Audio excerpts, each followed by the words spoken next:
I really regret how I acted with the Hippy Dippy podcast. Do you regret the interaction with Melina, the walking up and the statement about getting Destiny's YouTube channel banned? I don't know much about the money raised, but I was told there was money raised for a lawsuit. So I did put up a GoFundMe, like as soon as I was able to replace my computer. Is this the one that reached like $100,000, or is this a separate one? Continuing this conversation is just going to be more drama. There's no way to move on if I just keep rehashing it.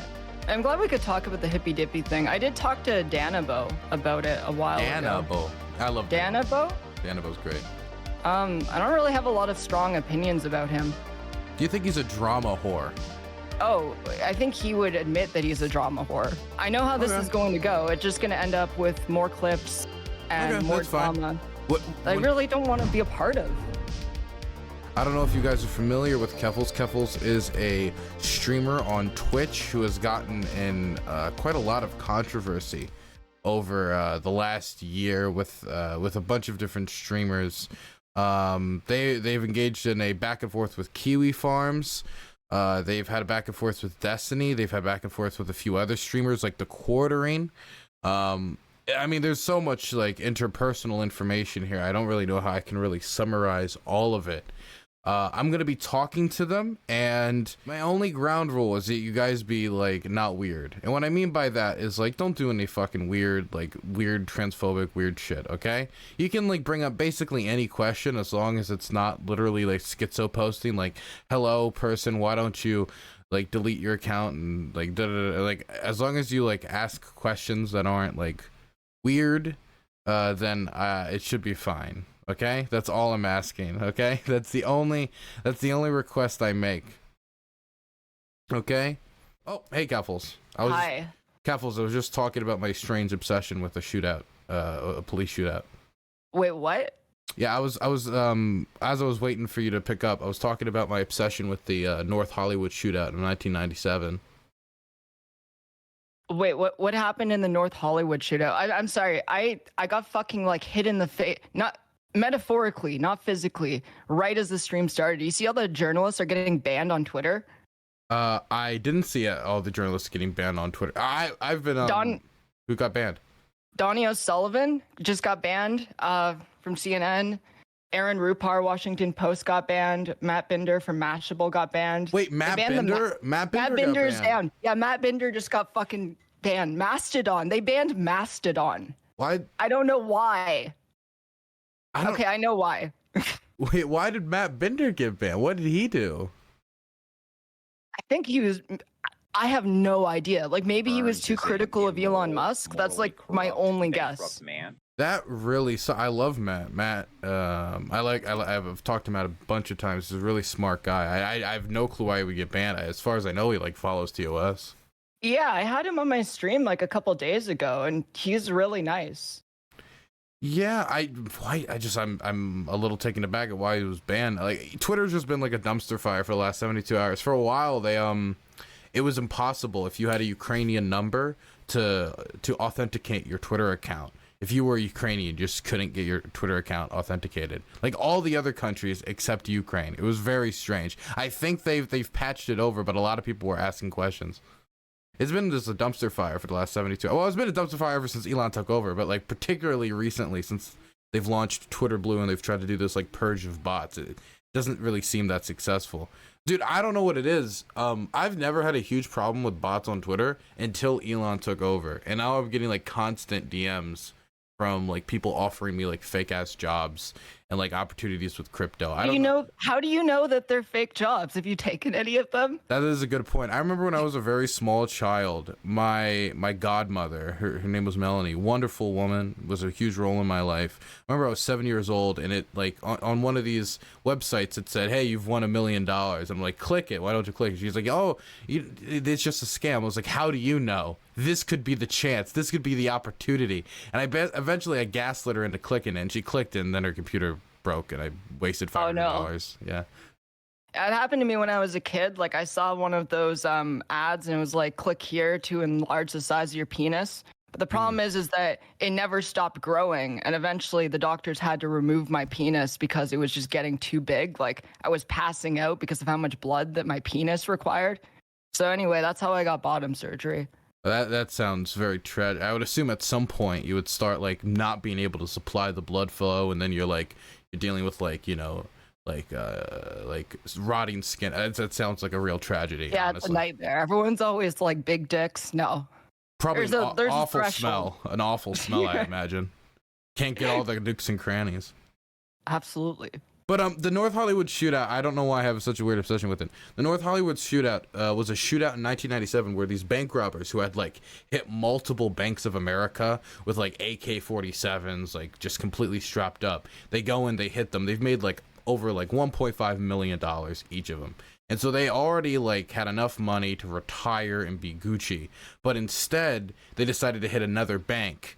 But this time, the bank they hit was like super close to a police station, so police came. But these guys were like decked out from head to toe in body armor. They were super high on painkillers. They had like 5 separate machine guns for 2 people on top of sidearms. And like they were so cracked out on like painkillers and so covered in body armor and had so many guns, they just busted out the front door and just like opened fire on the police for like, it was almost like a half hour or something. It took like 35 shots to take down one of them. The other person didn't even get killed by the cops. I think they were like failed to reload and accidentally shot themselves in the head. It was an insane shootout. No officers died. They injured like 20 cops, but like the only people that died were the shooters. And that's why it feels weird to talk about like a shooting like in such like detail, but it's like super interesting to me. But I don't want to be like one of those people who like talk about Columbine in like a weird way. You get what I'm saying? Oh no, I totally get you. Like I was watching that one, what do you even call it? The guy who he stole 4 different cars and he managed to go like 2 hours before the cops finally got him. I don't know if you saw that like from a few weeks ago. I did not see that, but it is. Yeah, continue. I couldn't help but cheer for him. Like he's definitely the underdog in that situation, but he's definitely putting people's lives at risk by weaving in and out of traffic as fast as he can. You know, when I saw those shooters high on painkillers, just firing at everything that moved and was alive, civilian and police officer, the first thing I thought, outside of course, sheer terror, was, wow, what a bunch of go-getters. You can't just help but root for them. Yeah, I mean, you gotta love their optimism. You gotta, they're really pulling themselves up by their bootstraps. They're violent, drug-filled bootstraps. Anyway, how are you actually doing, Keffals? Oh, I'm okay. That's good to hear. I wasn't doing much today, honestly. I didn't have much planned either. I was just going to talk about like Trump's new NFT collection. I think I saw one of those. So he yesterday he made like a huge like announcement. He said a huge announcement was coming tomorrow, and like all of like MAGA Twitter and Mastodon and wherever they post was like going like super speculative, like, oh, is it his like VP pick? Is it this? Is it that? And then it was just, hi, I'm selling $99 NFTs. Join the Trump Club and buy me in like an astronaut outfit for $100. It'd be really cool. Buy my NFT. And now everybody's really fucking pissed at Trump. Even his own fans are like, I can't believe, why would you do this when like support around you is already crumbling? It's fantastic to watch, though. It's fantastic. I watched Newsmax cover the announcement live, and you could audibly hear them deflate as they realized that it wasn't an announcement. They're just shilling Donald Trump's cryptocurrency. It was great. I can't believe that this has finally happened, that there's a Donald Trump NFT. I'm happy. I want a Ron DeSantis NFT. I want a Joe Biden NFT. I want Hunter Biden. Actually, I don't want a Joe Biden NFT. I want Hunter Biden to start a new business venture, and it to be a Hunter Biden NFT. And I want him and Trump to go in direct NFT competition to like have the better, higher valued NFT. I don't know anything about cryptocurrency or NFTs or anything about how that works, but I'd love to see that. I'd like to see Hunter Biden get into. I only know like the bare basics. For a while, as a joke, I was trying to learn how to mint NFTs because I wanted to have like a really stupid hexagon profile picture. Yeah, they do that for. Do they still do that for Twitter? They still do that. You just never see them anymore. Yeah, because NFTs kind of just collapsed. Yeah, and I found out you had to pay money to mint NFTs, and I was like, okay, I'm not actually going to pay money for this bit. That's too far. Got you. Is my audio okay, by the way? Yeah, it's great. Okay, let me just double check and make sure that I'm using the correct headphone. Okay, there we go. Just making sure. So am I correct to understand that recently you took like a break away from streaming? Yeah, I was just gone for 2 weeks. What'd you do in that time? Did you just like? I went on vacation. Oh. Because I hadn't actually like taken more than I think 4 or 5 days off of streaming in over 2 years. So I decided to just like take 2 weeks off, and I went back to Ireland. Ireland? You've been to Ireland a few times now, yeah? Yeah, I really like it there. What do you like about Ireland? I have a good friend there, and I don't know, it's just a really pretty country. It's really rural. You like you like the farms and the countryside? Yeah, I love how many hills there are. Canada, like where I live in southwestern Ontario, it is so flat. I'm just not used to how many hills. I can't say it in words. You just want to see. You just like the hilly environment. You just like the ups and the downs. You like you like the roller coaster. Yeah, exactly. Fantastic. I always, when I was a kid, I thought about going to Ireland, and it was just because I'm Irish. Therefore, if I go to a foreign country, I go to Ireland, because I had no real desire to leave the country. So that was like the one place I would always answer I wanted to go. But now that I'm older, I have basically zero desire to go to Ireland for like family historical reasons. I would, it would only be like go with family or something. But I have no desire to go to Ireland anymore. Oh no, I totally get it. Like there was never a point where I was like, I really want to go to Ireland, until I went there the first time and I became good friends with someone, the Twitch streamer who lives in Belfast. And then I just decided to go back because I was like, okay, I mean, I can stay with her for free. So that's the majority of how much a vacation costs, is just having somewhere to lodge. Oh, so you're staying with friends in Northern Ireland then? Yeah, absolutely. Why Northern Ireland? Are you a hardcore Protestant? No, just because she lives there. Got you. So it was your hardcore Protestantism combined with your friendship. Absolutely. Yes, you're an Ulster Unionist. 100%. Yes, you do the whole march with like the drum and everything. Like you burn the effigies of like the Irish Catholic. You're like hardcore into it, right? Absolutely. That's fantastic to hear. I love to see some loyalty. Really to the crown don't know how days. I feel about Catholicism. Yeah. Really suspicious of that religion. You're really suspicious of Catholicism. When you're still suspicious about the JFK thing, about like electing a Catholic. That was actually kind of funny though, because like the tankies were really mad at me while I was in Belfast. And they were unironically calling me a unionist and saying I support British colonialism. Well, I mean, of course you do, right? So it was because there were 5 different swatting attempts while I was there. And there was an actual stalker who showed up outside my friend's flat. And because of that, I decided to meet up with Northern Ireland's only gay cop. And only gay cop? There's a single one? Gay. There's one gay cop. Wow. And he invited me to a barbecue in his backyard, and pretty nice guy. Because of that, I was able to get like a patrol dedicated to her neighborhood after like the stalker showed up, because I was really scared. And he asked if he could take a picture with me, and he did, and he posted on Twitter, and then people started accusing me of pink washing the PSNI, which I don't support the PSNI. I just did not want to get hurt.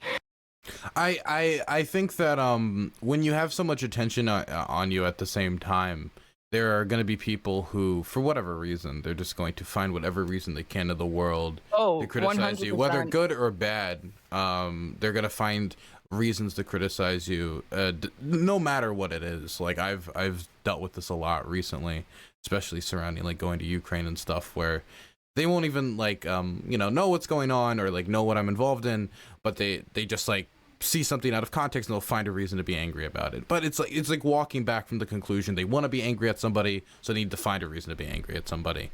But I wanted to specifically ask you, because I find it very difficult to take time away from streaming. Oh yeah, absolutely. After I even like once a while ago I had an attempt and I like could barely take time away from streaming because I'm a very work focused person. Work is generally the center of my life at all times. Was it difficult for you to take time away from streaming? And what did you walk away from that time that you took away from streaming? Like, is there anything, like any conclusions you came away from, like on how you're gonna like change interacting with the internet in the future? Like, how did you use the time to reflect? I think one of the biggest things is I realized I needed to change my relationship with Twitter. I used to get into, I mean, we got into fights on Twitter. I got into fights on Twitter with literally everyone. You did? But it's fucking toxic. It doesn't actually help anyone, and it doesn't actually help you grow as a Twitch streamer either. It's literally just shit flinging. Why do you think you got in so many fights with people on Twitter? I think it was just like, one conflict got me riled up. And while I was riled up, I got into a fight with another person and I just kept getting angrier and redirecting that anger at different people. Like, I really regret how I acted with the Hippy Dippy podcast. In that one episode where I got really mad at you because Stardust was on it and I was mad at her for a whole slew of other reasons. The flamenco stuff, right? The flamenco stuff. That's one of my, if I have to look back at like the last 7-8 months, I think that one was one of my biggest regrets because you did not deserve that. I'm very sorry. You would say it was one of your biggest regrets. One of your biggest, really. Oh, yeah. One of the biggest, honestly, because like a lot of the people that I've gone into fights with, I do think that they actually deserved it, but I don't think you did. I feel like you were just sort of there and I dragged you into a fight that you had nothing to do with. Can I ask you then, like, why do you think you did that? Was it just a redirection of anger and like I was just unfortunately at the wrong place at the wrong time? Yeah, I think that's it. I mean, like I've been involved in it. I don't know how related this is, but I feel like it's because at least in my head, I've been involved in a lot of activist campaigns in the past. Like before I started streaming, I was always involved in local or provincial, federal activism in some way or another. And I know like a really good tactic for trying to change stuff is not to go after the specific people, but go after some sort of bigger structure. Like with I'm really inspired, like with the Drop Kiwi Farms campaign I ended up doing later. I was really inspired by BDS campaign, for instance. Boycott, divestment, and sanctions. Yeah. So I thought going after Hippy Dippy would make a bigger impact than simply going after the person that I was mad at. And I'm sorry. Oh, so you kind of, okay, so you viewed Hippy Dippy kind of like Israel. And okay, I feel like that. Okay. So, that's not exactly what I meant. I just meant the tactics in itself. And but so Stardust is the IDF. Yes, and flamenco is Netanyahu. And who's Palestine Palestine in this situation? I was it Big Papa Fascist? I don't know if Big Papa Fascist was Palestine. I assume in this case you would be Palestine, right? And I was Israel. Well, I don't know, because Palestine doesn't do the BDS campaign. Like they're not the people who run it. No, they're not the people who run it. So I guess you are the American you're the American BDSer. I feel like this is going too deep into what I meant. Maybe not the best analogy. Got you. So your idea was that if you wanted people to stop interacting with flamenco, you weren't going to be able to convince Stardust because Stardust wants to interact with everybody, right? Whether it's Richard Spencer or flamenco or whoever in these interviews. And so the idea was, well, Dylan and other people, they do podcasts and they have Stardust on. That's how she gets, like, you know, she interacts with people, builds her brand. So if we punish those people for Stardust interacting with them, then maybe we could like cut Stardust off from attention. It's like going like a few steps removed from flamenco, but the ultimate goal is to like kind of cut all routes to Star. Was that the idea? I don't even know looking back, because I was just so agitated by the entire situation. I think that's one of the problems with like trying to look back and rationalize exactly what I was thinking when I was going about that. I remember Lonerbox was, and he was messaging me at the time, and I think he was messaging you at the time. He's actually in chat now. He was specifically at the time trying to find a way for us to like meet in the middle somewhere. And he says in the chat, like, I was trying to unburn this bridge and failing the entire time. So like Lonerbox was trying to be like, I don't know, the UN, if we're sticking with the Israel example here. And he and it just like failed at any intermediation. Why I know he talked to you a little bit on stream, but then like after like 24 hours later it was like it never happened. Like what happened there? What happened with the Lonerbox and the failed peacekeeping mission? Really, I don't even remember. I know he was on my stream, but I don't remember what happened after that. Got you. Okay. I'm actually drawing a blank. Well, if I remember correctly, he was on your stream, and I assume to some degree he like talked to you in private, and he was trying to give you a better faith interpretation of, because you were saying at the time that I was trying to set you up, right? That I was like, yeah, I was really paranoid. Like, at the very beginning of me getting into like the live streaming politics space, I was just so paranoid that people were going to try and fuck me over that I feel like I preemptively striked at people before they could fuck me over. Not a great strategy in hindsight. Yeah, I would say so, because if I'm being completely honest with you, I had no, I don't really pay too much attention to people's interpersonal drama unless I have to. I had no idea that you and Stardust or anybody had any drama or beef about anything. I was just inviting people to a panel, and I was really almost kind of like shocked when everything kind of went the way it did, because I had no reason to know anything about Flamenco or the situation, because I hadn't even invited Flamenco. Flamenco's never been on my show before. So it was like impossible for me to know. So I kind of was like, I was mostly confused at why everything was going the way it was. And I think the thing that really confused me the most, and I think is the one thing, like this is one of my bigger questions for you, is as everything continued to evolve and I like responded on stream, one of the things you said that I think was the thing that was probably the most personally hurtful to me. I don't know why we got straight into this, but I'm just like, you know, I'm just being honest. But like one of the things that was 100% the most hurtful to me was when you said I was a war tourist, right? Because, you know, my work in Ukraine like means a lot to me. I put a lot of effort to it. I've put a lot of my time allocated to it, a lot of my personal resources and money. I care about it a lot. And it felt like when you said that, like you didn't know anything about my work that I was doing. I didn't. And it just felt like you were just specifically trying to find the most hurtful thing you could say about something you knew I cared about at the time. Like, was there like any like thought behind that when you said I was a war tourist? Was there like any ideological backing there? Any reason you said that particularly? Like, why did you call me a war tourist? I actually know very little about the work that you've done in Ukraine. I'll be honest. Okay. I didn't actually know much about what you've done in Ukraine.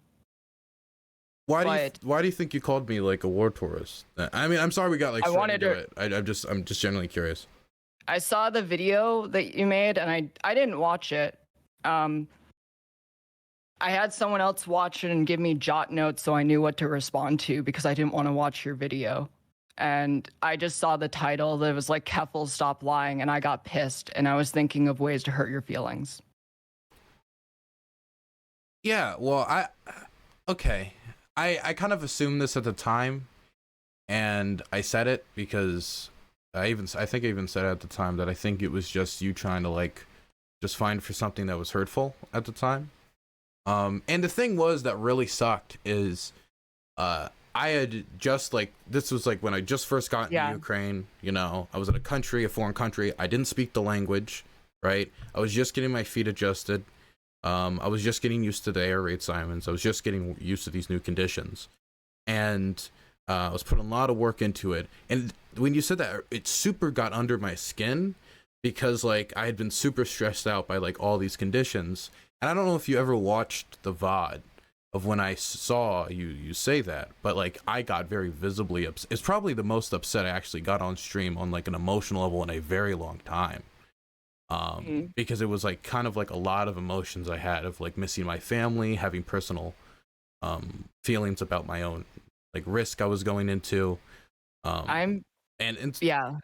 Like I don't know, how did you ever watch like me reacting to that? Did you ever see me like react to you calling me that? No, I never did. Okay, gotcha. I ended up not posting any of the footage because I kind of just wanted the whole thing to stop at the time, because I knew if I perpetuated it, it would probably only get worse. I mean, like, I just want to be honest with you, and I want to just try and come at this as earnestly as I can, because I know like I could grandstand and I could double down, and you know what, that might be the greatest thing for views because people fucking love blood sports on this platform, but I would rather just treat you like a friend and try and just mend bridges. Okay, now I will, and I'll be 100% upfront with you. I don't know if I would say you're my friend, right? Because I don't really know you that well. Oh no, and like after everything, obviously I still have some like personal feelings, because that was like a really vulnerable time in my life. But like I appreciate your like your 100% your honesty, and I see the effort you're doing. It takes a lot of work for somebody to admit they're wrong, because I've been in the position where I know I fucked up before, and I just had to like eat humble pie, and knowing like how difficult that can be, and like how reconciliation with people can be very difficult. Oh no, absolutely. No, we don't know each other that well. Yeah. I definitely don't think that we would be friends. We don't know each other that well. Yeah. I didn't know the right word for saying that I don't want to treat you uncharitably in this conversation. That's something that I've been trying to work on a lot too, personally, trying to not assume other people's intentions, and trying to assume intentions are like the most charitable when I interact with somebody, right? Yeah. If it makes you understand like the kind of mental state that I was in during this time, that was like around the time that my Kiwi Farms thread just started. I remember seeing, I think it was on page 2 or 3, a comment that had a lot of upvotes on it saying, let's see how many pages we can get before we can get this person to kill themselves. So I was dealing with people who very openly were trying to make me take my own life through harassing me relentlessly. And I feel like that the hypervigilance and the aggression that put me through really ended up bleeding into so much of my interactions with other people. I could see that. It's kind of hard to explain to somebody who's not a streamer what it's like to have a lot of people come at you at the same time. Oh, always feel like you're cornered. Definitely when like a lot of us like say like these words don't mean anything to us, but you know that's a lie a lot of the time. When people say like, oh, these things don't get under my skin, it does get under the skin of a lot of people.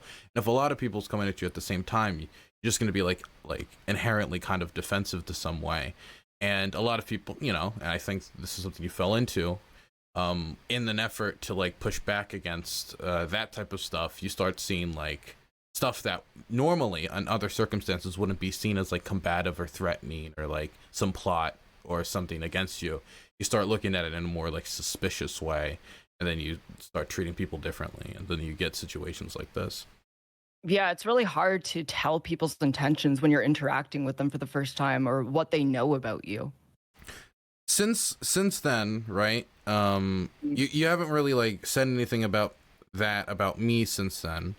And I mean that's fantastic, obviously. But what would you say that has changed since then in your life that you're like, I'm not gonna like do that type of thing again?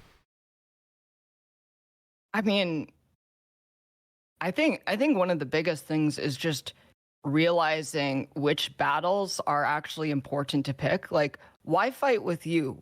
What is the good thing that comes out of getting into a fight with you when you're obviously on my side on most issues? I don't I can't think of anything. I guess like the main thing I guess people would probably say would be like, well, obviously like internet blood sports and fighting on the internet, like obviously that comes with like viewership, that comes with attention, that comes with like high numbers. Like if you look at like Vosh and like Mike from PA's like debate back and forth, like that's like some of the, for a lot of people that's like high viewership, high numbers, that type of stuff, right? So I guess people would say like that's a motivating factor for people. Outside of that, there's not really much more because it's like super stressful.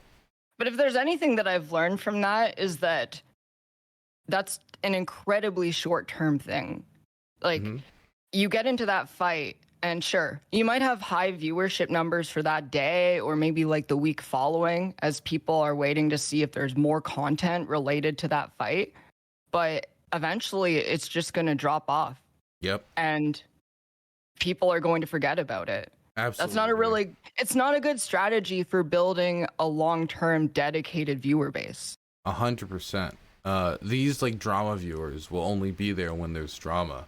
And so if you like base a community around like having these kind of like spats with people like constantly, then you kind of created a system where you need drama, you need stressful situations, you need this type of interpersonal infighting, and then like nothing productive is ever going to be done. And it's always going to be these super stressful situations and people are just going to kind of like nail you as the person who gets in fights over like interpersonal stuff all the time.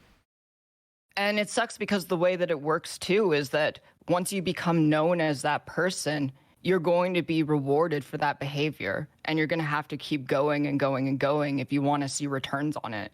It's an incredibly toxic thing to do.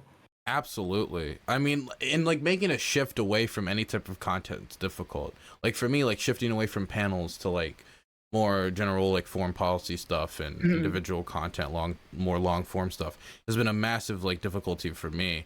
But like moving away from say like drama spats to like normal political content or like these things that like are like super exciting to the more kind of like segmented day-to-day content is a very, very difficult transition for a lot of people. Would you say that like trying to like get in less of these types of interactions has affected your community at all in a positive or negative ways? Like getting into less of those kinds of interactions? Yeah, like how do you think that's affected your community and the way people in your community behave around you?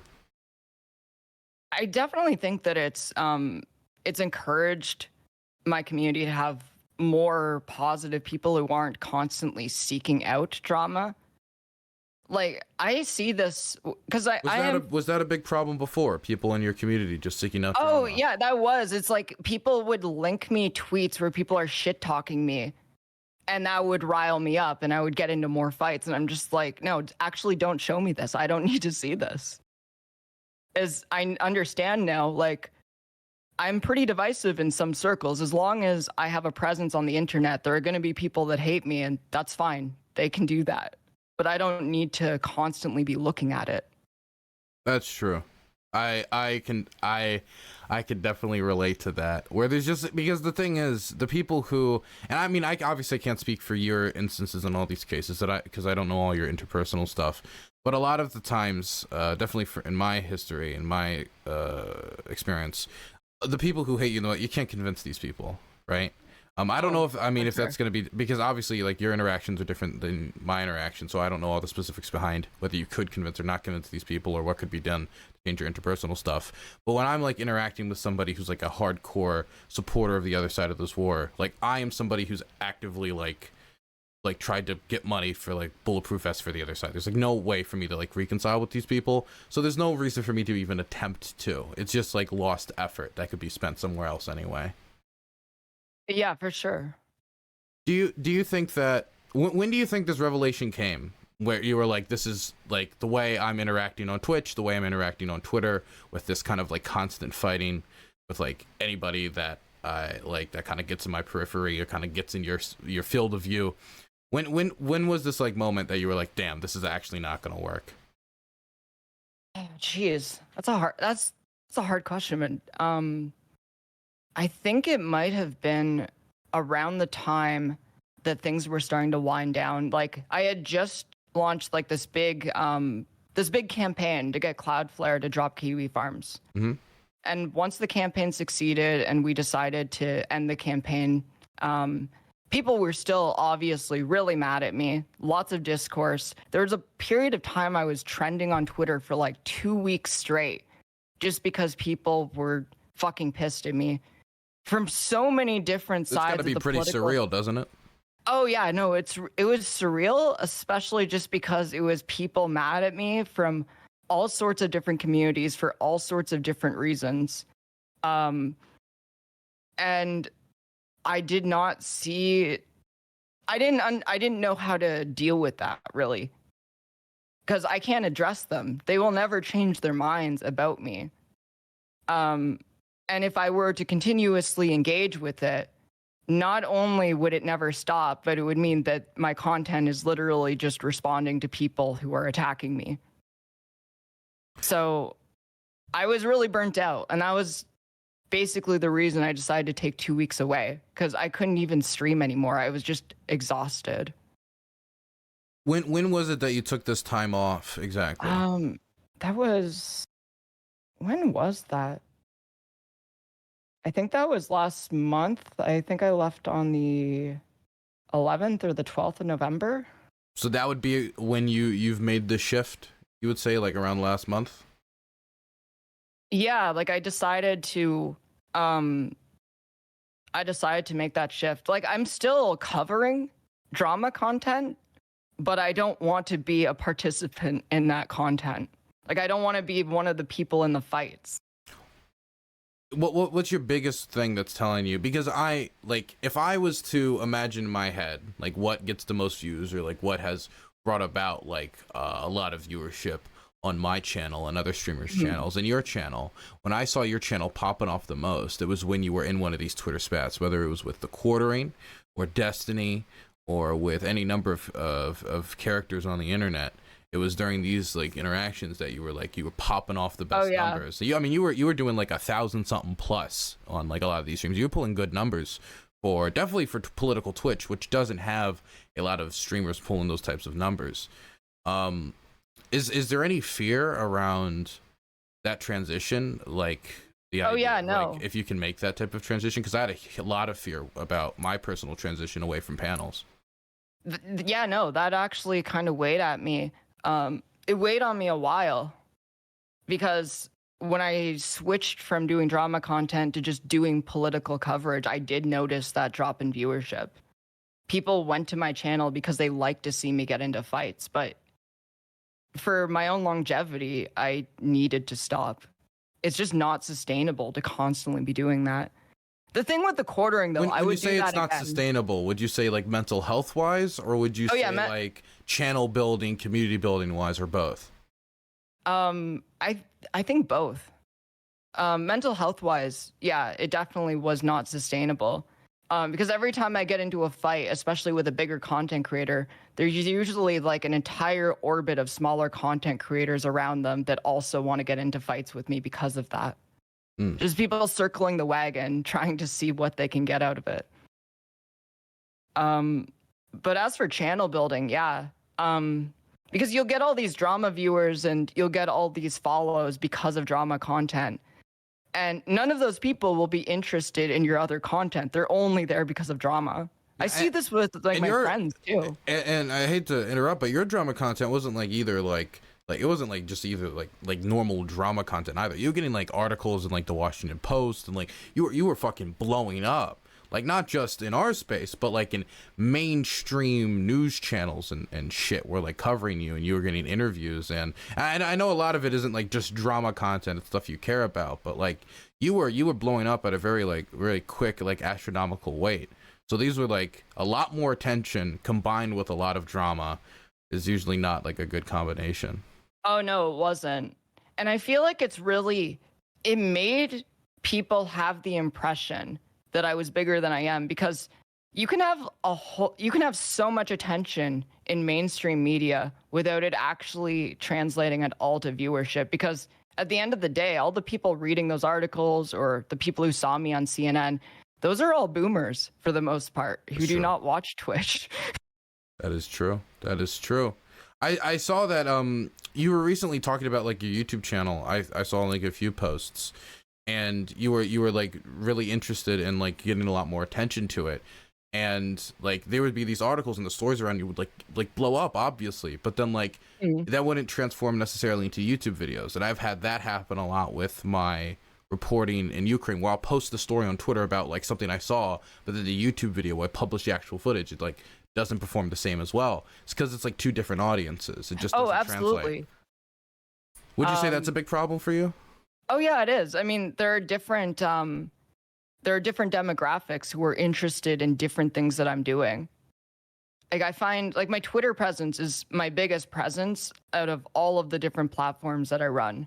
And I think that the demographic that follows me on Twitter tend to be older than the demographic that watches me on Twitch, and more interested in just politics without any sort of entertainment value added to it. If that makes sense. Like they're not interested in like the political commentary that you see on Twitch. True. And like the tenor of the political commentary too, right? I think a lot of it's like, for example, like I know you do this thing with like fishy time or whatever, like when you're away you just like play fish videos. Like I don't know if like 57-year-old Barbara from Santa Monica is gonna like want to sit through 10 minutes of that, you know, when she could just like turn on CNN and be told what told everything in a like much shorter, like segmented way. Like streaming is for a very particular audience. Yeah, for sure. I mean, that's also why I've been trying to branch out. Like I've been doing really well on TikTok, weirdly enough. Why do you think you're doing well on TikTok? I think it's because I can condense the most important points of my coverage into a single TikTok. And there is a very large number of trans people on TikTok, and I tend to go very in-depth on different anti-trans bills or attacks against different community events. And that's something that a lot of political streamers don't do. Like they don't go into the same amount of depths. They cover it if it gets big enough, but they usually jump between topics to topics based on what's trending at the time. So would you say that's what you specialize in? Like that's like your big I don't want to say like that's who you, who you are, but like that seems to be like what consistently outside of like the drama that I've seen and like all the like the specter around you, like if somebody was to turn into an average like Keffals stream, it seems like talking about LGBTQ plus issues seems to be like the main tenor of your stream. Yeah, I mean that's actually what made me start doing politics on Twitch in the first place. Around the time that Greg Abbott decided to put the executive order through to have trans youth in Texas investigated, have their parents investigated for child abuse. That was the first time that I decided to step into doing politics on Twitch. And then from there, it just kept going and it went to other states. I started covering it in other countries as well. And it just got worse and worse. And it turned out that there was absolutely no end in sight for the amount of anti-trans, I hate using the word content, but anti-trans news happening. Would you say that that's what you want to do with the future of your content? Like if somebody was to ask you like, what do you want to do on Twitch? What do you want to do on social media? What's your online legacy? What do you want people to remember you for? Because if I was to ask somebody what they know you for now, right? Yeah. It would most likely be the Kiwi Farm stuff, or possibly your back and forth with Destiny, or some of the dramas surrounding you. What do you want your legacy to be? What I want my legacy to be? Yeah, it's weird because none of the things that people really know me for are the things that I'm proudest about that I've done in the last year. Like, I think some of my proudest moments throughout my streaming career so far was that even though I have like a pretty mid-sized platform, I was able to raise $250,000 this year for 2 different trans charities that serve trans organizations in the South. Mm-hmm. And another thing that I'm really proud about is through organizing the Drop Kiwi Farms campaign, I was able to pressure a $16 billion corporation to drop service for a website when they said they wouldn't do it. Those are the things that I am the most proud about. And I hope that those are the things that I get remembered for, helping the community and my organizational skills. I think it's ultimate. I think some things that I don't know if it's fair or not fair. I lean towards not fair. That a lot of people don't really get to like write their own legacies. That a lot of people who end up dying and then you look at them afterwards, the thing you remember them for are not the things they would usually want to be remembered for, or the things that they would want highlighted.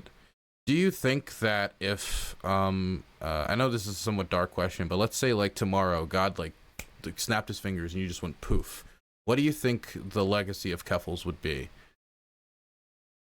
I feel like if I were to actually die, people would probably look at the things. I said poof. I didn't say die. I put it in a nice way. If I poof, okay? I feel okay, but I feel like it's contextual. You know, if I just poof, I feel like it's gonna be who you ask. The people who only know me through random live streamer drama are going to think I'm a shitty person. The people who are part of my community are going to think that I did a lot of good work for the community. Mm-hmm. But I have no idea what the general consensus about me is going to be. Does that concern you at all? Like you don't know what the general consensus about you would be, or like how people would remember you? No, I mean, there's a lot of people where if I were to go away and people were going to talk about my legacy, there's going to be a whole lot of people who just call me a groomer. Oh, yeah. And that's just going to happen. But I absolutely don't care because I know that I did the right thing at the end of the day. When did you first start to see those? By the way, if at any point you want to ask me any question, you're free. Oh, sure. Okay. Are you back? Are you back from Ukraine? Yeah, I'm back in Ukraine. I'm back in Maryland now. Nice. Wait, where is that in Washington? No. I have no idea. I'm bad at U.S. geography. Maryland is right outside of the capital, Washington, D.C. It's the old line state, one of the original 13 colonies. It's like right next to Washington, D.C. So we're like right there. I'm like near Baltimore City and stuff like that. Okay. That makes more sense now. I came back. I wanted to spend Christmas with family. I wanted to relax a bit. I also had some speaking arrangements and stuff, and then I'm going to go back to Ukraine in January or February to film with IED crews and stuff like that when I get back out there. How do you keep yourself from, how do you not get PTSD from the things that you're exposed to out there? What do you do to take care of yourself when you're not on the ground seeing some of the worst things that are currently going on in the world? I don't really think there's a way to stop yourself from getting PTSD, and at least not and when I'm doing what I want to do, because I very much believe that sometimes I believe that in order to get the stories that I want to report on, sometimes it's going to require like talking to people about very uncomfortable stuff. And conversations I've had with people about like I've a good friend of mine, Anastasia, about where I interviewed her at the site of her father's murder by the Russian army, where it's been a month and there's still like blood on the wall that she can still see, because this violence is just so common that they cleaned up as much as they could and then moved on, right? When like we go to like these mass grave sites in Bucha and stuff like that, there's not a way to, there's a million things you can do to like desperately try to like grasp on to like your mental health, but ultimately I think having time to process everything, having people to talk to, being able to openly talk about these feelings and stuff that you've seen freely, I think is really important. And being able to know when like you've had enough and you need to stop.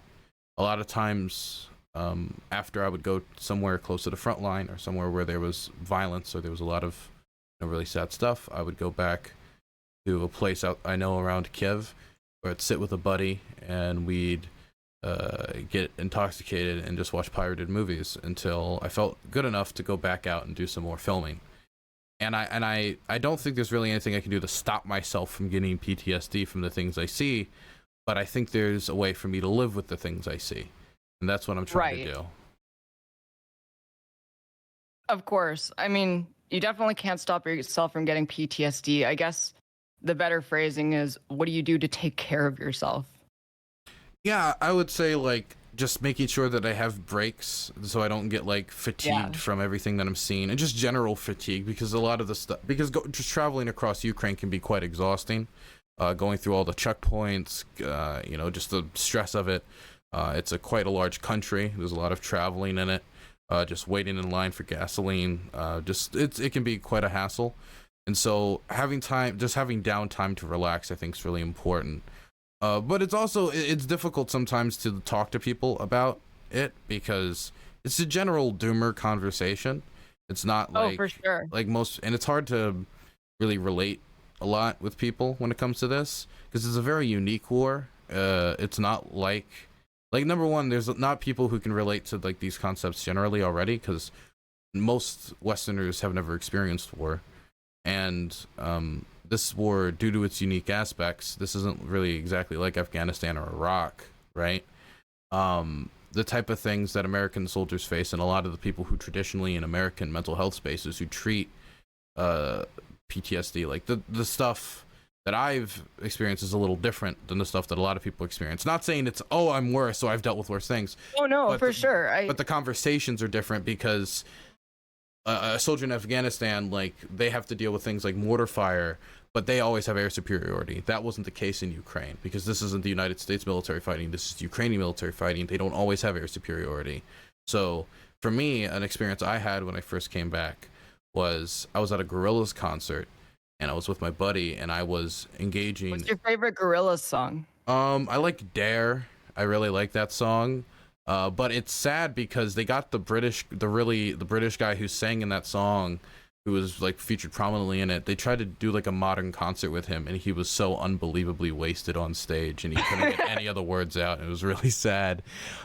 Here's a secret about Gorillaz. It's mostly just one kind of pudgy British guy who's like 40 or 50 or something. He kind of schlubbed out on stage and then kind of conducted the whole like event. Honestly, I like the opener more than Gorillaz, but this isn't really the important part. The important part that was during the concert, after engaging in some recreational use of products that, well, we'll say is alcohol, I was just like hanging out with my buddy, and the place was next to an airport, and a plane like went overhead, and I like froze up because of the plane, because the only time I had really heard plane in the last 5 or 6 months, it was always a military jet, because there's no planes in Ukraine that are civilian that are flying over. And most of the times I heard jets in Ukraine, it was like a coin flip on whether it was Russian or Ukrainian, and so it was something you really paid attention to. And so when I heard those jets, I paid attention to it, and that readjustment to civilian living has been, and even though of course I'm not a soldier, but just the readjustment from Ukraine back to America has been weird. No, I totally get it. Even though I obviously haven't experienced.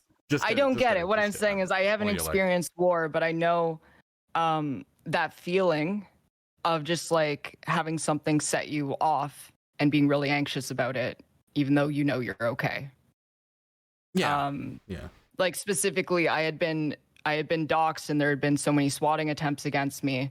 For a while after I got back to Canada and moved into my new place, I had like moments, like anytime I heard my phone go off and I couldn't check it, like my heart would actually start racing, because I was so used to like checking my phone and then finding out, oh, okay, my location just got revealed, or someone in my family just got doxxed, or there was a time where I decided, I think it was like a month after that whole Hippy Dippy ordeal, I decided to take a 2-day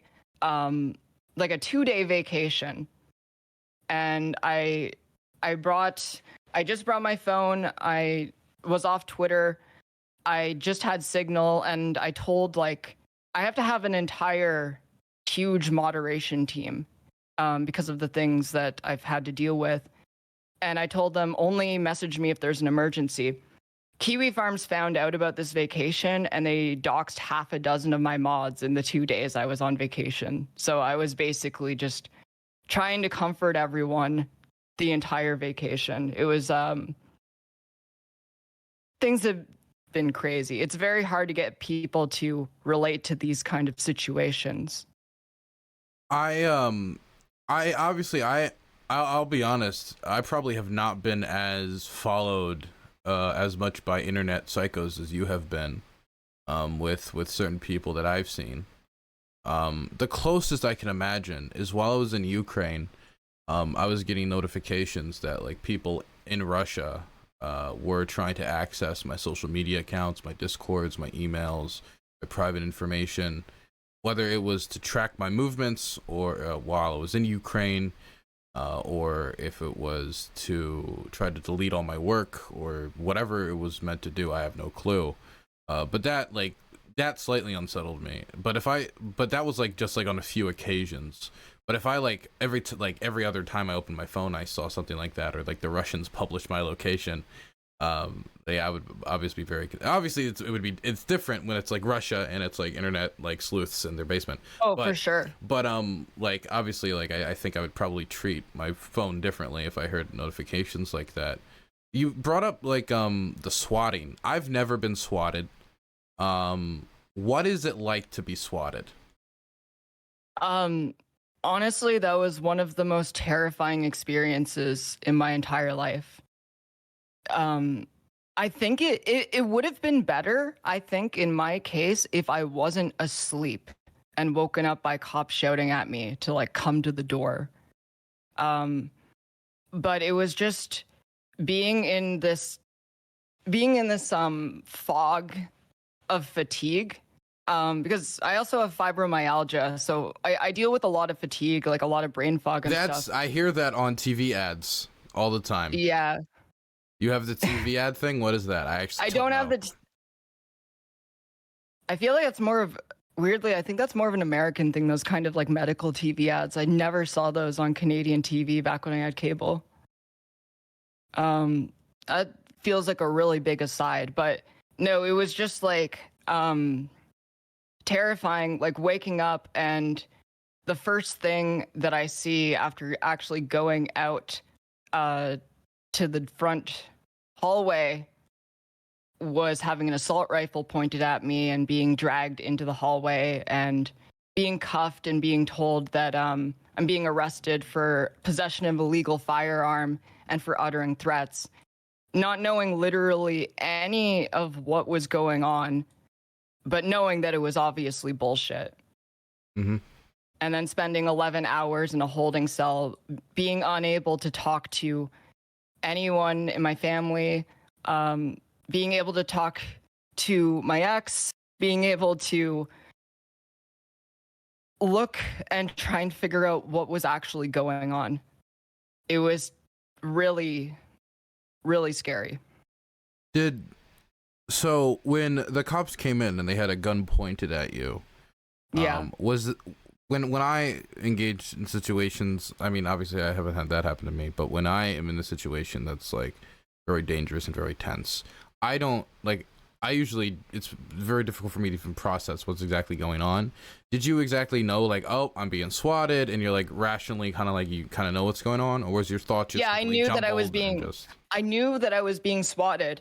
Actually, an interesting thing that came out of this is that Canada now, actually as a result of the swatting incident with me, Canada now has a nationwide swatting database where police officers can flag people who have been swatted in the past, and any police precinct across the country can access that data. That's pretty cool. Because the reason why they put that in place was because on July 30th, the swatting was on August 5th. On July 30th, I got a call from Sergeant Nathan Gibson of the Toronto Police Service saying that someone in Toronto by the name of, I actually don't know if I should say their name, but they had the same last name as me. And at the time, Kiwi Farms had narrowed down where I lived to what my address was in London, Ontario, and to this completely unrelated old man who happened to have my last name in Toronto. So on July 30th, there was a swatting attempt on this old man, and it was almost identical to how the one happened in London. I ended up actually calling him. He seemed really nice, and thankfully, the Toronto police did not point assault rifles at him or arrest him. But if that database had existed back then, the Toronto police sergeant would be able to put that in the database. And then when the London police got the email that made them think I was going to shoot up City Hall, they would have been able to see that there was a previous swatting attempt. And they probably still would have sent police, but the response wouldn't have been as severe as it was. I remember at the time you talked about the officers, and I remember this all from my periphery, dead naming you and misconduct that happened during the police raid. And recently there was a story published about the police raid where the cops were like, okay, we looked at it, everything, you know, was conducted fairly, everything was done the way it was supposed to be. We're going to implement this new database. Do you think that everything in that police raid was done fairly and done correctly, or was there problems with it? Because I remember you said you made some statements about them like not conducting it fairly, if I remember correctly. Yeah, I don't think they did. I mean, it is funny, the police conducting an internal review on themselves and saying, okay, we did nothing wrong. I don't know any time that they've ever done an internal review and said, okay, we fucked up, unless there was like an intense amount of pressure on them and it was very obvious. I'm happy. I am legitimately happy that the swatting database came out of what happened to me, but I do think that they fucked up in how they handled this. I remember even, and let me pull up the quote. There was a criminal lawyer that said something about this.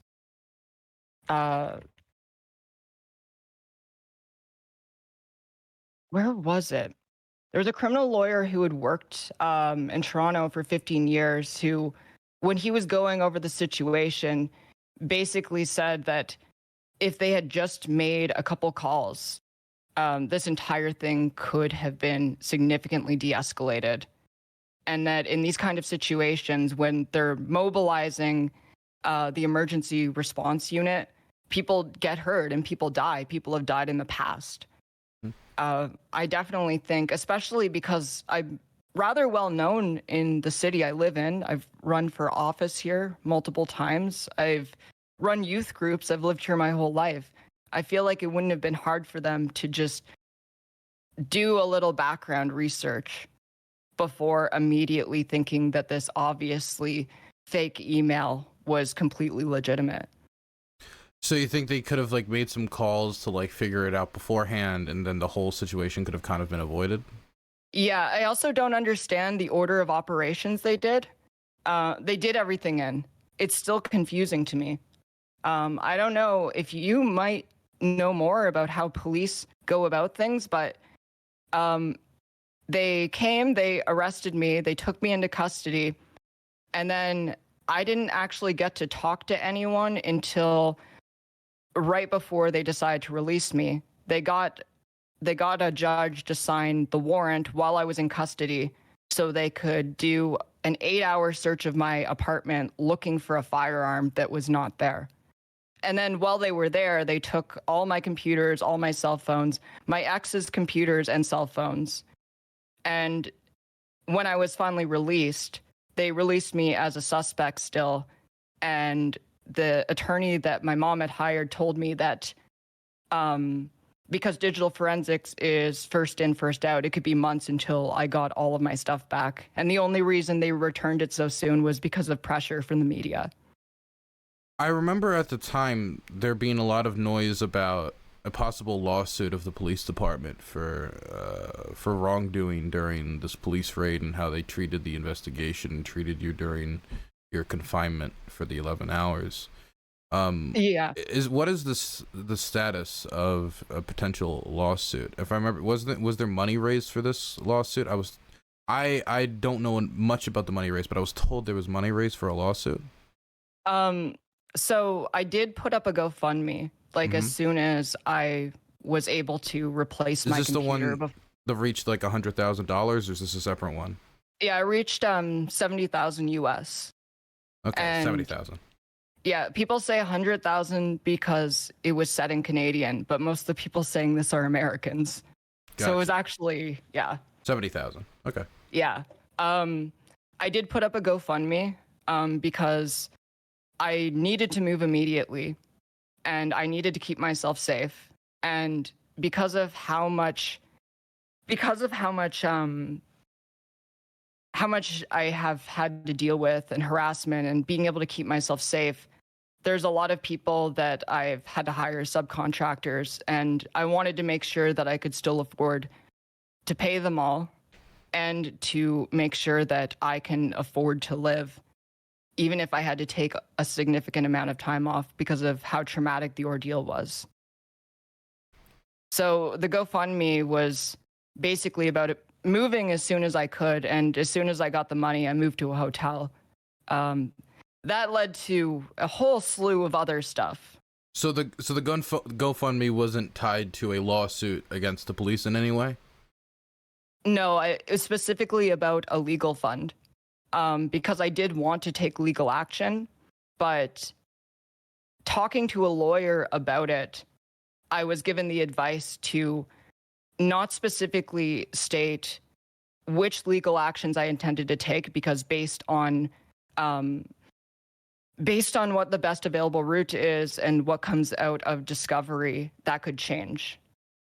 And I have hired a lawyer. I do have a lawyer on retainer, and it's still a process that I'm going through. I've had to talk to and to consult with like 5 different lawyers at this point. They've all given me the advice not to release exactly what I'm doing until some sort of legal action's been filed. And I think that's been something that's been very frustrating to people, because they're expecting me to make this an incredibly publicized thing.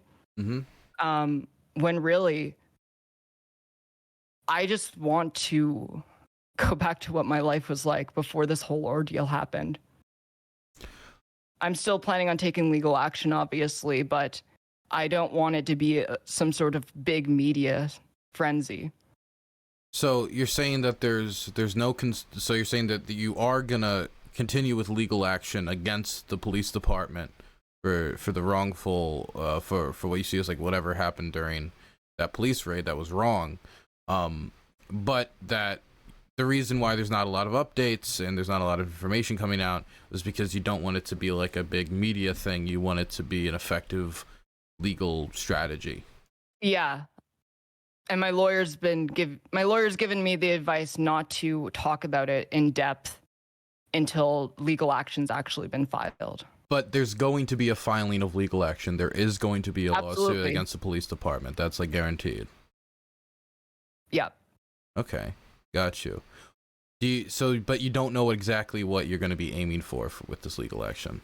I've talked about it, but just once again, I don't want to go too in depth about it until I can actually talk about it, until I get the okay from my lawyer that I can put out a statement. This is exactly how this is going to be going. Got you. It's just like when I set up this conversation, right? This wasn't like a big issue to me because it wasn't a big issue in my purview anyway. But this was like the number one thing that people kept telling me in replies and DMs. It's really frustrating because the conversations I have between my lawyer and I are privileged, and I'm not supposed to talk about them. Yeah, I guess the main concern people expressed to me was that they're worried that basically that there isn't going to be a lawsuit, is that there was a promise for a lawsuit, that there's not going to be a lawsuit, and that there wasn't even a promise for a lawsuit. If you look at the GoFundMe, that's the thing. It was specifically set up as a legal fund. A legal fund. Yeah. Got you. So wasn't a promise of a lawsuit. There was a promise of legal action though? Like what? There was a promise of legal action, but I wanted to make sure that I had consulted enough with lawyers to figure out what all of the possible venues I could take were before I actually went ahead. Well, okay. And I'm asking this in 100% good faith. I'm genuinely curious. Yeah. When you say there was, in this GoFundMe, there was a process for a legal fund, and then you used the money to like go to the lawyers and to ask them about what certain avenues and if there's avenues available. Does that mean that you took the money without knowing if there was a possible legal avenue in the first place? No, I knew that there was a possible legal avenue in the first place, but I'm not a legal professional. And I wanted to make sure that everything is being done by the books. What was that legal avenue, though? What was that legal avenue? Yeah, the current one that's being discussed is something that I can't talk about until legal action's been filed. Okay. That's again, the problem with having that conversation is that I'm being given the advice not to talk about it until I file. Okay. And is this at all there's a lot of attention on you in this potential lawsuit. I could even hear it in your voice. It's very it's even pretty, I guess, nerve-wracking to talk about. Do you think people are assuming intent off of this lawsuit, or do you think that the concerns around where this money is going to be used, or where this money is going to go to is legitimate, or do you think it's bad faith? Oh, it's absolutely bad faith. Okay. What makes you think it's bad faith? I think it's bad faith because the GoFundMe itself was not set up specifically as a legal fund. There were multiple things that were put up as the reason why I had a GoFundMe in the first place, and the people made a lot of assumptions about exactly what the legal fund would be used for, and thinking that there would be some sort of expectation. I think they really wanted content out of it. When you said it wasn't made specifically as a legal fund, you said earlier that it was part of it, though, right? That part of it was a legal fund. Yeah. Yes. Part of it was a legal fund, but it was not put up specifically as a legal fund. Got you. But that was part of it, and yeah. Okay, I got you. But it wasn't the main thing. It was one of many things. It's weird because it feels like people are treating it like it's a Kickstarter rather than a GoFundMe that was put up as an emergency fund. If you know what I mean, it's like people were expecting, and looking over the messages from the people who actually donated, I never actually see people making these same kind of claims. But people are treating it like it's a Kickstarter where people have put in money and they are expecting a benefit from this money, when that's not how an emergency fund works. When you think when these people gave you money, do you think they gave you money in the idea that you would use this to move or yes, move around, that was or do you think a legal fund was a big part of that, or was it just the GoFundMe mostly getting you somewhere safe? Yes, the GoFundMe was put up initially as a moving fund. It was the GoFundMe, I think it was originally called Moving and Legal Fund. Moving and Legal Fund. Got you. Yes. Okay. Moving and Legal Fund. So it was both the moving and the legal fund. Yeah. Do you think that from obviously you can't tell me the details of the case, obviously, but do you think from your conversation with lawyers that you have a good case against the police department? I mean, once again, I don't really feel comfortable talking about it because I don't want to say anything that is going to get me in trouble or is going to jeopardize the success of any potential legal actions I take down the road. Okay. Also, if you ever feel like I'm asking you something you don't want to talk about, feel free to tell me at any point. Can I ask you a question about Fallout New Vegas? Yeah, what about Fallout New Vegas? Are you the person, do you think, because I don't know what it is about trans women in Fallout New Vegas, and I don't know if this is me leaning into stereotypes here. When did that start? I don't even know. I have no idea when that started. I feel like that's like a trans people who have come out more recently than me started this. Yeah, I thought it maybe originated with you. No. No. Not at all. Okay. Who did it? Do you know? So you have no idea who it originated with? I have no idea who it originated with. Do you remember your earliest time hearing of that stereotype? God, I think it was like 2 or 3 years ago. Okay, so it's been around for like a decent amount of time now. This isn't like a new phenomenon. No. Okay. Why do you like Fallout New Vegas? I actually don't actually like it that much. I think it's kind of mid. I think it got really overhyped. I think most people like it more for the memes than the actual game.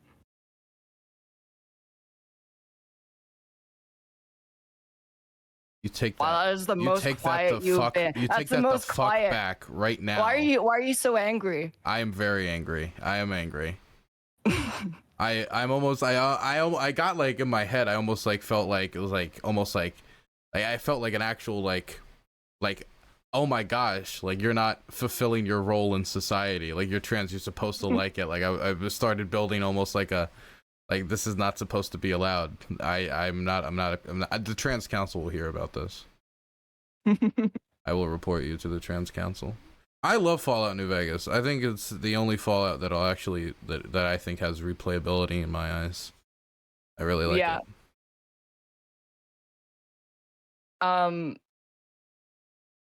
Yeah.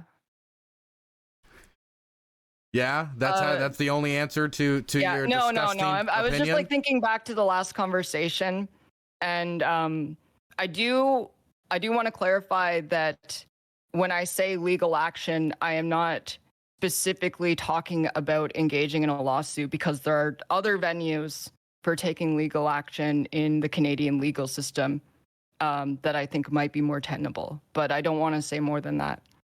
Okay, so this legal action could manifest in a way outside of a lawsuit. It would still be within the legal system, but I'm not specifically dead set on engaging in a civil lawsuit. Got you. Well, but it is going to be something manifestable, right? Like something that's absolutely. Like that'll have an impact. It's not going to be like we file a formal complaint, you know? Mm-hmm. Okay, got you.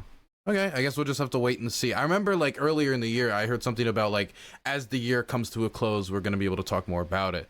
When can we start to hear more information about the case and like as the interested public? I'm hoping that I can do it as soon as possible, but I still don't know when. Got you. Okay. And when will you change your opinion on Fallout New Vegas? When will the interested When will parties, I change it? Yeah, when you change your disgusting, when it stops filthy crashing. opinion. When it stops crashing every 5 minutes. Yeah, well, I'm sorry that, you know, those game developers worked tired to the bone, okay, pulled themselves up by their bootstraps to get that game out. And if it crashes a few times, that's called character in video game design, okay? I'm sorry that now you're used to, like, I don't know, developers from fucking South Korea working like 1,000 hours a week under the whip to produce your perfectly polished AAA games, but we believe in American work ethic in this country, goddammit. And that's what we see in Fallout New Vegas. The tech crunch. Yeah. It's a very crunchy game. Keffals, you think after all these years, endorses they might have the tech crunch. A patch, though, right? A patch? Like, why? Why do they need a patch? It's a perfectly fine game. Make it crash less. They did make it crash less after launch. At launch, it was terrible. It was even worse. This isn't a good sell. This is a great sell. This is a fantastic sell. Because it's so good that the crashing doesn't matter. You know, it's like a very addictive substance. You sound like a Sonic fan, and honestly, I respect it. You know, it's true. I am the Sonic fanboy from that famous YouTube video. I am that guy. I'm a big Sonic fan, even though I think all Sonic games are honestly bad. Have you seen the video top 10 hottest Sonic characters? No. Who do you think is the hottest? I'm gonna go with Knuckles, probably. I'm gonna go with Knuckles. Good call. I'm gonna go with Rouge the Bat, which is the first Sonic character that had titty jiggle physics. Well, see, I'm an incel, so I don't like Rouge. That's fair. Yeah. But you should look up, you should watch that video on stream sometime. The top 10 hottest Sonic characters. I really advise. I think I did. It's by my favorite content creator, Gil. He's amazing. It's a fantastic video. I highly recommend you watch it on stream. I think you and your entire community would love it.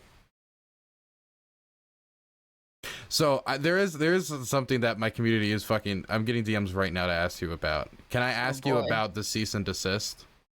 No. Sorry. Okay. Got you. Okay. No worries. That's once again a conversation right now that's just between me and my lawyer. Okay. Okay. Is this like a serious situation, or was it just like a joke? Can we at least know that, or no? I mean, I'm actually unsure. We'll have to see where it goes. Okay. No worries. Do you think Trump's going to be the nominee in 2024? I hope it's Kanye. You hope it's Kanye? I think that would be way funnier. You think it would be funnier? I want to see Biden versus Kanye would be a terrible debate. What I really hope is that there's a Republican nominating convention debate between Kanye and Trump. Okay. I think that would. I want to see that. I want to see Trump debate Kanye. That'd be fantastic. I want to see Trump plugging his NFTs on stage as Kanye like goes into a rap about Anne Frank. I think that'd be fantastic. That's the Republican Party 2024. You know what my favorite thing about the Kanye stuff is? This is like, there's so much material. There will never be enough comedy from what exactly transpired those days when we saw him slowly descend into Holocaust denial and weird Hitler love. My favorite was the Republican Party silently deleting every tweet they posted praising Kanye, where they were like, Trump, GOP, Kanye, that's the ticket. It was like they deleted all those tweets like in one night. They like completely scrubbed it. Like, what do you mean? We never had a relationship with Kanye West. We never liked Kanye. I don't know what you mean. What do you mean, Kanye? We never said Kanye's a word. Oh, that was really funny. It was fantastic. I love it. They were trying to say, oh, he's just a misunderstood genius. You know, Joseph Stalin used to do this thing where after he would murder someone, he would like edit them out of the photos. Yeah. And they kept editing more and more people out of the photos. That's what the GOP did. They pulled this Joseph Stalin. They started like just editing people, just completely ignoring that they were ever there before. They just never existed. They're just like Twitch. Yeah, exactly. They're just like Twitch. Absolutely. They just pretend we didn't exist. I do want to ask you, why Twitch over YouTube for streaming? Honestly, because I'm already here. Yeah, that's for everyone. Yeah, I wanna say more slurs, but I can't because Twitch is literally the. What slurs do you want to say? I want to say the homophobic ones and the transphobic ones. Fantastic. I agree. And I want to use them against the most vulnerable people. Absolutely. Absolutely. Those are the people who deserve it the most. Absolutely. Absolutely. Clip this and post this on Twitter immediately. I want to start a new wave directed towards me. Okay. I'm the person who's brainwashing Keffals to make her transphobic. I don't want to make her not trans. I just want to make her transphobic. If you want, I can teach you how to be more transphobic. Can you? What is the best ways to be transphobic, Keffals? Yeah. Okay. I don't know if I should go ahead with this bit because I feel like this is going to get me in trouble. Then do it, of course. You said no more drama, so this is perfect. No more. No more. No more. Can't do it. I've learned this lesson. You've learned the lesson of not. I've learned the lesson. You're not treating me the ways of transphobia. It's too powerful. Yeah, I only do private lessons. There's too many people here. Private transphobia lessons? Yeah. Oh my gosh, that sounds fantastic. You gotta learn all the transphobic slurs that only trans people say. I feel like those ones will cut harder than just like normal transphobic slurs that you see on Stormfront or something. This is the type of shit Matt Walsh would pay MI6 agents for, to like go get this information so he can find out how to get this. And you're just gonna offer it up for free on stream to me. I am, what can I say? I'm really altruistic that way. Do you how much of the criticism directed towards you do you think is motivated by transphobia, and how much of it do you think is motivated by a genuine criticism of your actions, because you did said even during this conversation that you have made mistakes. Where do you draw the line to say, like, definitely moving forward that this person is making a good faith criticism and this person is just like, they just hate me because I'm trans? It's hard to tell. It honestly is incredibly hard to tell, because sometimes when people make good faith criticisms, the people with bad faith criticisms start piling onto that, or people making good faith criticisms start getting signal boosted by bad faith actors. And I have, yeah, like even on your tweet where you said, what question should I ask? There was like a 100 like reply, ask her why she grooms children. So you know what I mean? It's like the bad faith actors end up piling on to people who aren't bad faith, and it makes it really hard for me to tell. What is that even in reference to? Is that in reference to you being trans, or is that in reference to the Catboy Ranch thing, or is that in reference to the HRT DUI stuff? What is that in reference to? I don't even fucking know which one it is. It's probably all of the above.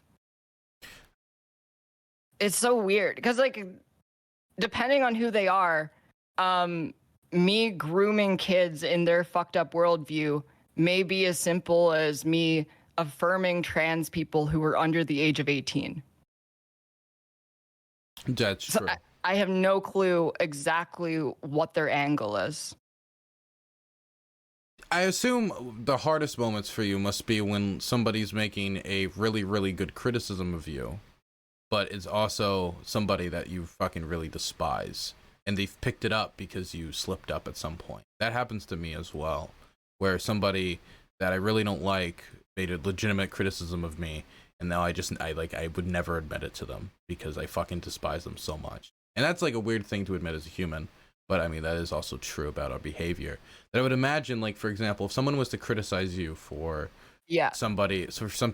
for our interaction, for example, I assume, because I know you got criticisms for that, some of the people who criticized you for that were probably not doing it in a good faith way, but they still made the criticisms. There has to be some way for you to figure this out if you're going to move forward and be able to tell when somebody's interacting you with in like a good faith way and a bad faith way, if you're going to avoid those types of interactions in the future. Yeah, I still don't even know how to filter those kinds of interactions. I can't fucking tell. If you have any advice on that, that's something that I am struggling with.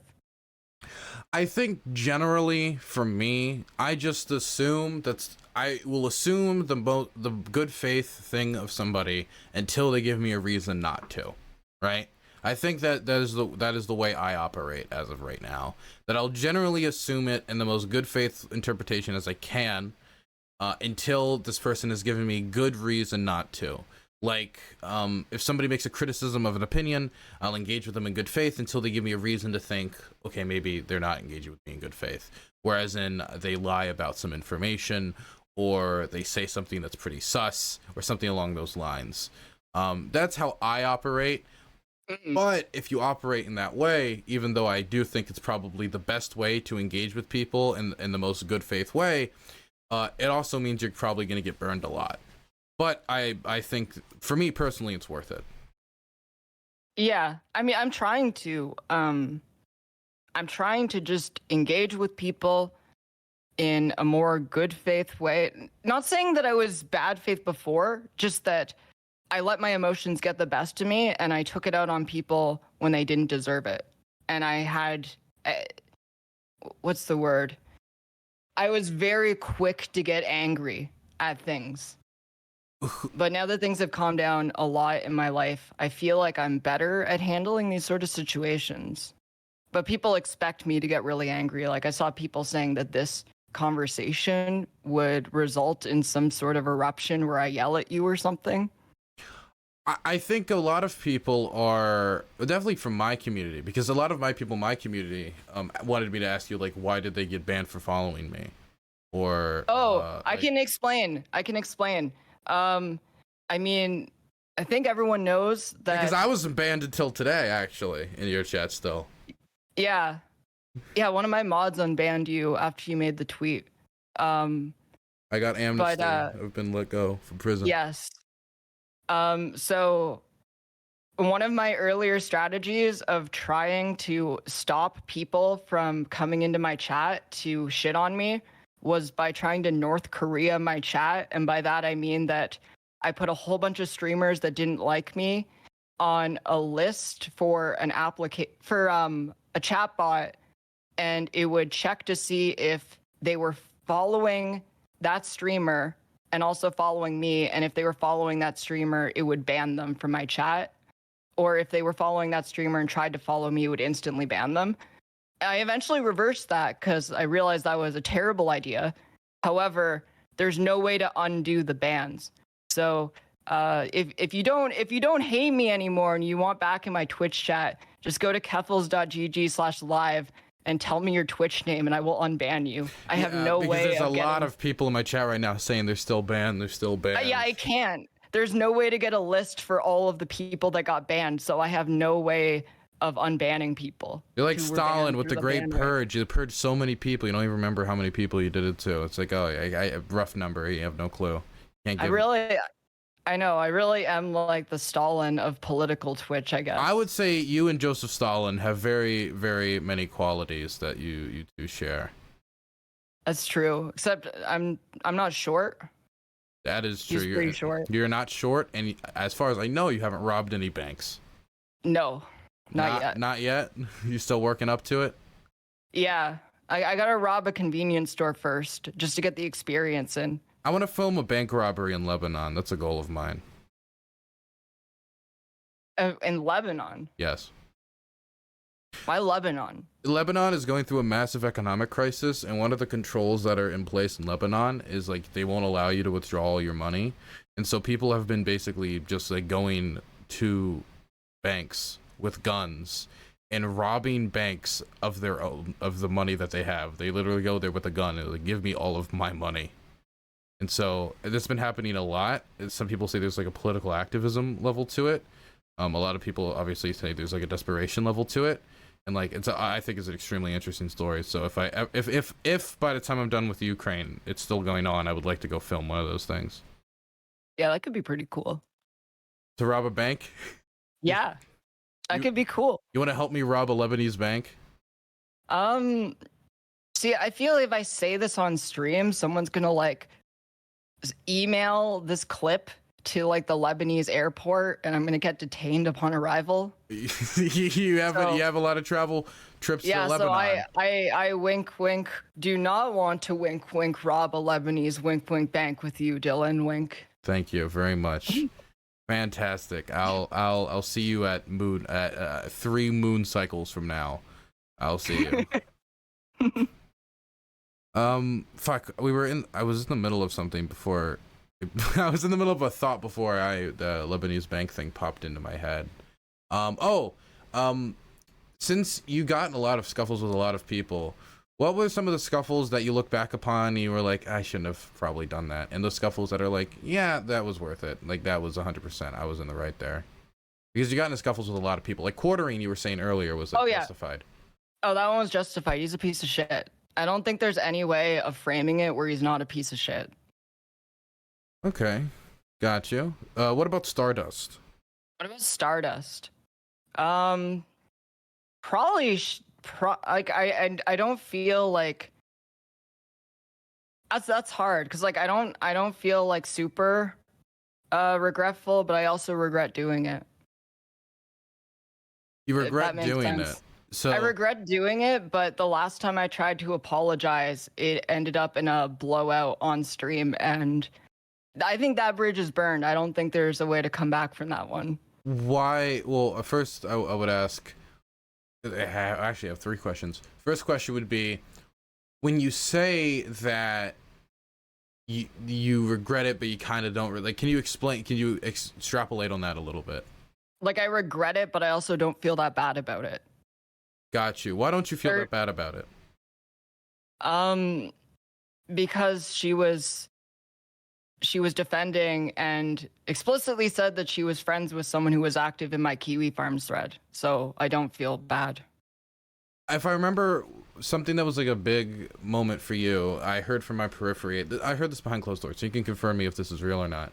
Okay. Was that you had a conversation with people about like association, about having relationships with people who associate with people that you don't like, which that was a huge thing I had to like get my head around when I started streaming, is like knowing that the people that I'm friendly with will not necessarily be friendly with people that I like. Is that something? Yeah. How is that something you've dealt with? Because that was actually the crux of our issue. I actually have a huge issue with that now. I think one of the things that I really, and I said this earlier in the conversation, where by the time like you first became aware of me, like the Hippy Dippy thing, I was brand new to the political streaming space, like entirely. I did not know who anyone was. I did not know any of the history. I did not know who Destiny was even before the year 2021. No idea who any of these people are. So I such an innocent soul. I know. I didn't understand. There were a lot of conventions already in place that I didn't understand. So in 2020, you didn't know who Destiny was. You didn't know who I was or anybody else. Nope. What about Vosh? Vosh. I don't know when I started following Vosh. He started following me first. Like, I know. Like Vosh and I consider each other friends. We've talked a lot. He was there for me through a lot of the shit that happened. But actually bringing up Vosh, that's kind of one of the issues that I've had with association, where I consider him a friend. He put my little Wiggler guy in VGG, which is really cute. Anytime I say hi in there. I remember when you were going back and forth and I was talking about the war criminal thing, I was really upset. I was almost like crying at one point, actually. I was really fucking upset. But I fucking saw it and I said like that motherfucker, like their fucking emote's fucking cool. Fuck them for. I was fucking angry at it because I liked the emote, and now I was like I don't want to see it anymore. I didn't want to see it anymore, but it was a cool emote. It is easy. Yeah. It's very visually pleasing. I know I can't take it back, but I am really sorry. You didn't deserve any of that, and you just got roped into it because I was pissed at other people. I've already apologized. I didn't know you were like on the verge of tears over that. It wasn't really. The thing is, it's not really all like verge of tears because of you. It was a lot of stressors. Like, this was actually my first time really sustainably out of the country was going into Ukraine. Like the last time I was out of America went to Canada. But when I went to Canada, I went to like, the Canadian side of Niagara Falls for a week when I was like 8. You know. So this was like my first time out of the country sustainably, away from my family for that long. I was in a war zone covering a war, and I was, there was a million different stressors. So it isn't just like you brought me to like close to tears. It was just the general situation and a lot of stressors that made me very upset. And it was more like a straw on the camel's back situation. Right. But back to Stardust. Yeah, I went completely off top. Oh wait. That was like 2 or 3 different asides. Yeah, I wanted to ask you what happened that made you not able to reconcile with Stardust? What blew up? What happened? Oh my, I can't even remember what started the initial Oh yeah, the initial confrontation between us. Was it Hippy Dippy? I don't know. I think it was, as far as I know, it's Flamenco, right? That's all I remember. It was Flamenco, but I don't actually know if we engaged with each other before the Hippy Dippy podcast. I have no idea. Yeah, this is so long ago now that I can't actually remember all the details, and I feel like I'm gonna get like clip chimped, and people are gonna be like, okay, well, this didn't happen this way, and you're like, that might actually be true. I can't actually remember. Can't actually. Okay. I can't, but yeah, I found out that she was friends with Flamenco, and I got mad at you, and then eventually I had her on stream again, and I went on her stream. And I tried to mend that bridge and make up with her, but she doubled down on being friends with Flamenco, and I think I called her a dumb bitch. Honestly, I think I just lost my fucking temper. I was really mad because it's like I see this guy who has been active in the thread. He's liking Joshua Moon's posts in my thread. And Joshua Moon is the owner of Kiwi Farms, correct? Yeah. Okay. And I couldn't fucking take it. I was just so fucking mad. I don't know. So I don't know how to go back on that one, or like what the situation even is. Do you think, like, are there any situations, people, because obviously, like, you're trying to reconcile with people that you know had issues with. Are there people that you look at and you're just like, there's never any way this reconcile will ever happen, like, just impossible? Or do you leave the door open to basically everyone?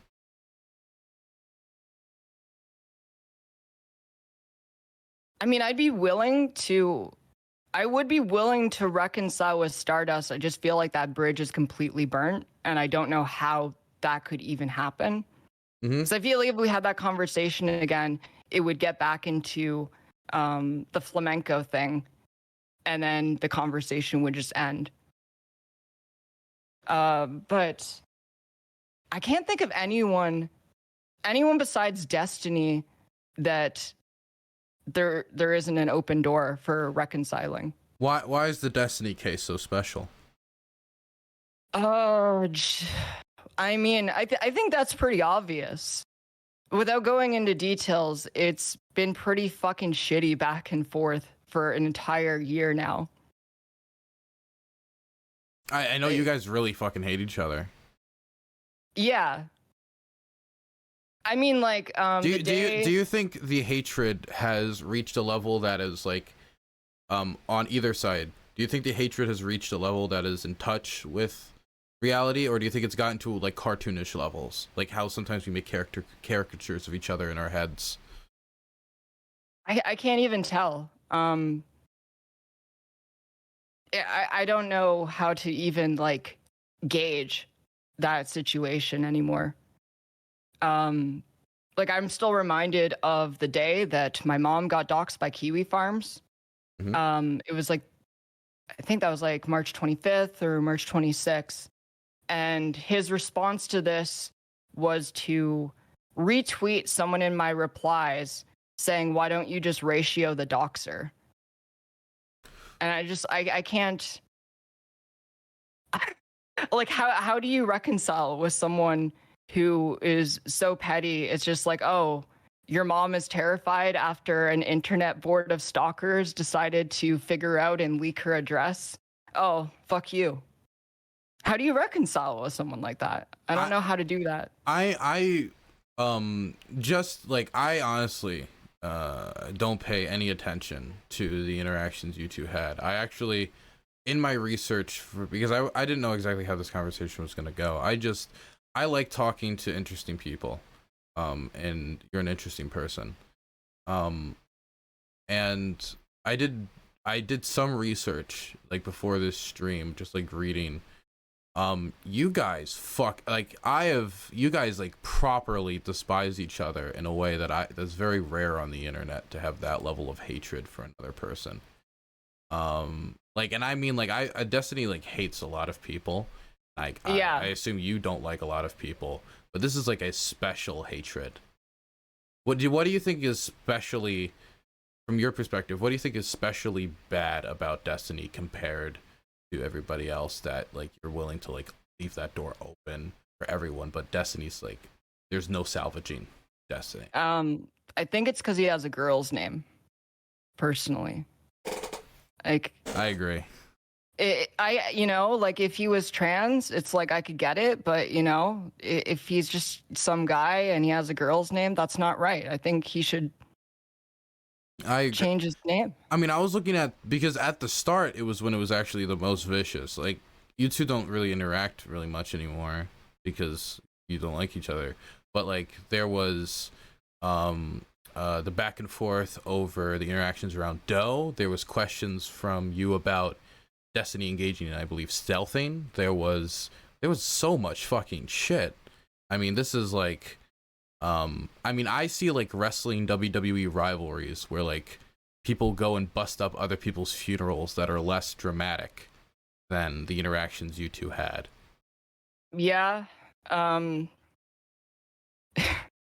Like, I don't know even which one to go into. The Doe stuff, I mean, particularly pisses me off. Because, like, Doe attempted to kill itself. I mean, that's something that actually happened. And then the argument becomes, well, it didn't do a good enough job because it didn't take enough medication to actually like significantly hurt itself. And then I don't see how that's, I mean, that was like the Destiny's argument. But then it becomes, so it's okay to bully people who are actively mentally ill. Mm-hmm. You know, it doesn't seem like a very satisfying rebuttal. It just seems like you have a beef and you're willing to punch really low when someone needs space. Do you I think at the time, and I'm generally curious about this, there was a lot of questions about Destiny, and like the Doe situation was somewhat tied to this, about Destiny being transphobic. Do you think Destiny is transphobic? You know, I think if you were to look at all the things he said and look at his actions, it paints a clearer picture than anything I could say myself. I always personally felt that Destiny, if someone was to ask me, and obviously I'm like a cis white man, I would say Destiny isn't transphobic, he's an asshole. Sometimes he engages with people. And he'll be an asshole to anyone about anything, right? If he thinks he's been wronged in any way, he's going to be very mean to you if he thinks he's been wronged. And I think this like attaches to just about everyone. And so I have definitely, with the amount of time he's spent, I think pushing back on like these ideas, it's very hard for me to like wrap my head around the idea that he is transphobic after listening to him fucking for hours upon hours upon hours arguing these ideas. Obviously I could be wrong, and I could just have been duped by somebody who's been generally friendly towards me. But do you think it's possible that he isn't? Or do you think that like I'm duped because he's like been friendly with me and I have a friendly relationship with him? I think this is one of those catch-22 situations where I've said I really want to move on from this kind of drama.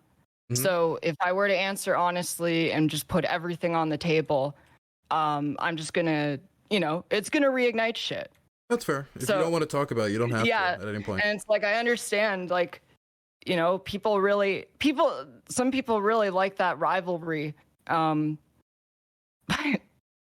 don't want to keep going. People on the internet really do. And I hosted a wrestling show, I can tell you. People love rivalries. Yeah, no, I see this. As much as a lot of people hate me, I brought a lot of people together, and isn't that special? You did bring a lot of people together. You've brought Nicholas Diorio, Augie, Keemstar, Quartering, Destiny, Tipster. You brought a lot of people together. I would say you've brought more people together than probably Saddam did when he invaded Kuwait. You have many qualities that Saddam Hussein had, I think. You're right. I'm basically a hero. Are you saying like Saddam Hussein? God. Keffals Kurdish community floundering right now, panicking. My goodness. Oh jeez. Is there any question? I don't even know. Like like I don't even know what questions I would ask. Yeah, I mean, you can ask me anything. I mean, I'm fine. I like just talking to interesting people. You're an interesting person. Thank you. I think you're pretty cool. I should pay more attention to the shit you're actually doing in Ukraine. I haven't. It depends if you're interested in it, because like it really, like, the type of work I'm doing now is very hard to combine it with the type of stuff I was doing before and the relationship I had before. I've tried a lot to try to collaborate with people on Ukraine and these issues, but it's very difficult because it's a lot easier to collab with people online about like debating, like, platforming or foreign policy issues than for me to like talk to them about like, hey, Starlink terminals being delivered to uphold Ukraine's internet infrastructure. I've actually changed my position. Oh. Okay. I gave you shit before about platforming. Like over half a year ago. A curd is a curd. I actually don't think that the way that Hippy Dippy was platforming people was irresponsible because it's a blood sports panel. I think that's just something that you tune into expecting. The only thing that I think of that could come out of that in a really negative way is that you're going to end up bringing the fans of the fascists that you platform to your platform, and some of them might end up sticking around. And that could make your audience more toxic than you'd otherwise want it to be. But besides that, I think the really bad platforming comes when you're platforming people who are so notorious they ended up getting banned from most platforms. Like when you're bringing on Nick Fuentes, for instance, I think that's really irresponsible platforming. Sandyville, thanks for the tier 1. I think it's all contextual for platforming, and it's very my take on this, I try to be extremely nuanced. I don't believe that every conversation needs to happen, because I don't think everybody is equipped to have these conversations. Like if I was to put you in a room with, I don't know, Caleb Maupin, right? And have you debate Ukraine. Can you actually set that up? That would be so fucking funny. He's blocked me. He also has me blocked. Yeah. I told him I didn't want to be spanked, and that pissed him off. Oh, he has like a special grudge against me. Everyone from that sort of sphere hates me quite a bit. That means you must be doing something right. It was because I used to be part of a Marxist-Leninist party, and I had gained a platform as a member of a Marxist-Leninist party, and then I disavowed Marxism-Leninism and left. Got you. So you grew up. Like someone leaving like a religious cult. They needed to make an example of me. And they had to tell people I was never actually a Marxist-Leninist. I never believed any of these things. But that's not true. I was so public with my beliefs that I got so much pushback, and I started looking into it and examining a lot of the things that I was saying and realizing I was wrong.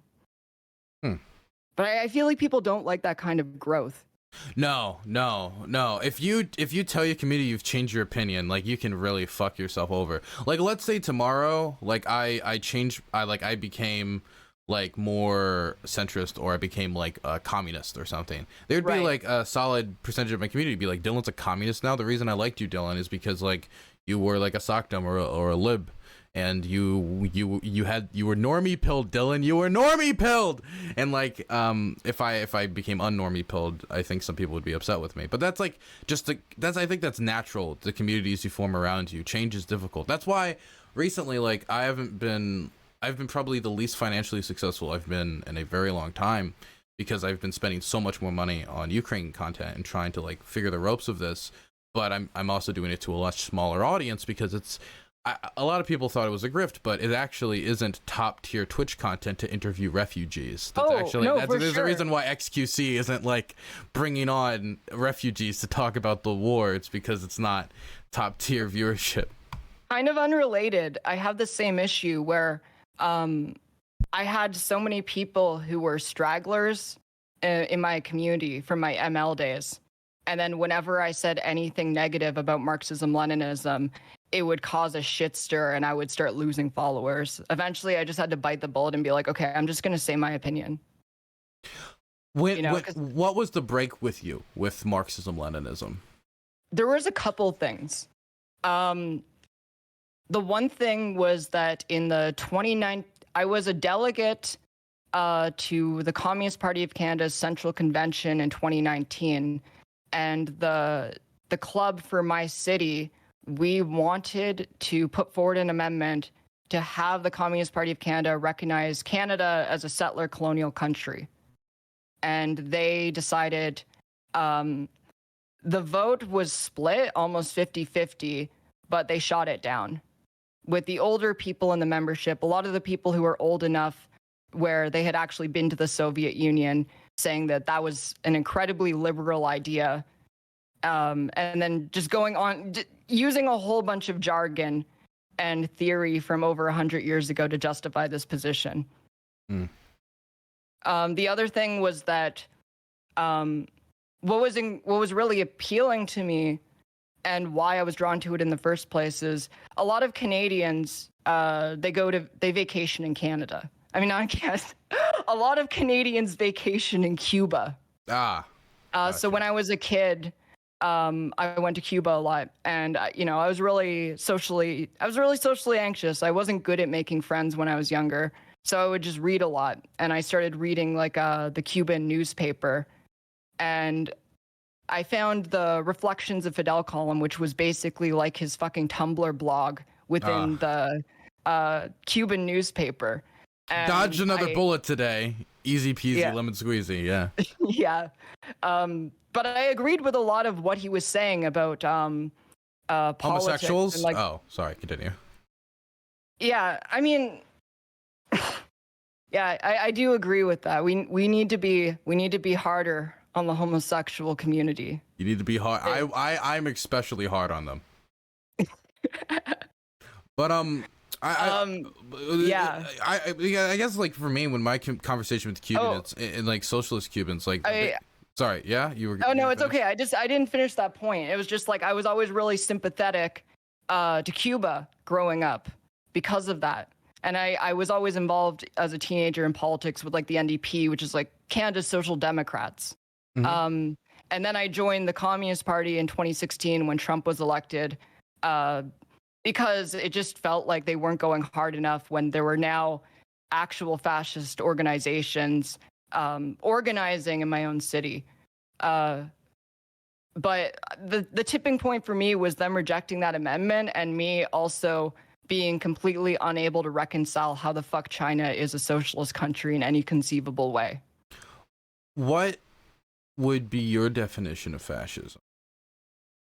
My definition of fascism, I would say that it's a system characterized by strong national leadership, based on, like, with a strong sense of ethnicity at the core of their nationalism, as well as autocratic rule.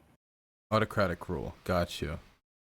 Do you think the modern Republican Party is a fascist party? I don't think that the modern Republican Party is a fascist party, but I would say that they definitely go hand in hand with fascists a lot of the time, and fascists are very drawn to the Republican Party. A lot of the same social beliefs are in the Republican Party that you would find with modern fascists. Would you say that they're like complacent when it comes to fascism? Oh, absolutely. Would you say that the state of LGBTQ plus rights is better in Canada or the United States? Oh, I think it's definitely better in Canada, but Why? It worries me because the United States is backsliding so hard on it right now that it's only a matter of time until it gets worse in Canada. I'd say that it's better in Canada from a legal perspective, where gender identity and expression is codified as a human rights in the Human Rights Code. There has been no politician currently elected that I'm aware of that is engaged in the groomer rhetoric. There aren't big anti-trans protests. It's been pretty calm compared to the United States right now. Do you think that's going to continue to be like that, or do you think that potential backslide you talked about could what do you think the odds are that it upsets that balance? I think if things keep going the way that they're going in the United States, it's definitely going to start bleeding through. We already saw, like with the trucker rally, how much the Republicans and conservatives in the United States are able to influence Canadian politics. Like, it got to a point where I forgot who it was. It was a former advisor for CSIS, which is basically like Canada's CIA, where they were urging the federal government to reevaluate the United States relationship. By the way, do you know if they're hiring, by the way? Do I know if they're hiring? I do see ads for CSIS every now and then. If you would like to become like a maple syrup fed. I don't know the word for whatever we call them. I call them maplebacks. is that sounds bad. It's pretty bad, yeah. It's pretty bad. But That sounds racist in some way, but I'm unsure how. Nah. It's fine. But do you think that there's a legitimate risk of, this was a big discussion recently, Loner Box and a bunch of people got into it over this. Oh boy, I remember this. Do you think there's a trans genocide ongoing in the United States? I think that if it's not, I don't think that it's at the point where there's outright extermination, but I do think that it's getting close to that point. I think that a lot of the signs are there that it's heading in that direction. You think it's close to outright extermination? I think that it could be, yeah. I think I think that there's people in the United States with genocidal intent. I guess like, absolutely. Like that's like undoubtable. It's very hard to gauge exactly like how far along the path an actual genocide is after like seeing some like carried out, whether it was Armenia and other locations. Like there's discrimination against minorities all around the world, and the majority of that discrimination does not turn into genocide, right? There's a far gap between how I would say like how Armenians were treated during the Armenian genocide, how the Rohingya Muslims were treated in like Myanmar right now, and how like LGBTQ plus people are treated in like a place like Japan, right? Like they're not treated well in Japan, but I do think there needs to be a like, I don't know if this is a hot take. There's like there's a weightiness to the word that I care about a lot. I think that's the problem with the word genocide and having this discussion, where depending on what your preconception is with genocide, it looks like a completely different thing. And the way that it's currently defined, as far as I'm aware, by the UN, has nothing to do with gender or sexuality, and was made for ethnicities. Yeah, you're 100% right. Some scholars deny the fact that LGBT people could even be genocided. I disagree with that. So do most younger, not 80-year-old like human rights scholars that I know. That it's not as expansive, but it's also difficult to, because the thing is with sexuality and race and ethnicity is these are two totally, the way that these issues are treated are different. For example, there's not like a conversion center for black people. Right? There's no conversion therapy that's like, I'm going to make you white. Right. You know? I just think that a lot of the rhetoric is very similar to rhetoric that you see in genocides historically. Like calling trans people a social contagion is so similar to the way that the Nazis were calling Jewish people parasites. Saying that they're dirty and they're diseased, and that if they're left unchecked, they're going to spread. Yeah, I think rhetoric is it's difficult to, because I think there are people pursuing genocide of LGBTQ plus people in the United States and in other countries, but I think that the state apparatus has not been captured by the genocidal intent and is carrying out genocidal actions. There is attempts to do it, but most of them are either fail, even in like states like Kansas and like other states, or like the courts will get involved and block it, which it's good that we have that system of checks and balances to stop those types of things, because other more top-down systems would not have that system of checks and balances to stop it. But I still like, I'm still worried about like how well these institutions will hold up, and if this rhetoric could escalate any further and it could actually capture more people, because it doesn't look like they're slowing down. Oh yeah. But it also doesn't look like it's convincing independents much, because it didn't really have an effect on the midterms either. So it doesn't really even seem that politically expedient outside of like having a really successful podcast.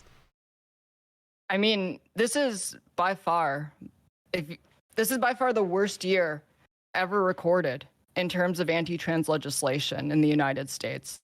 There's never been a year where this much anti-trans legislation has been introduced into various state legislatures. It's like over 200 different bills. Mm-hmm. Conversely, there was, I think, something like 235, might be a bit higher, attacks against various LGBT events across the country. it's getting pretty bad.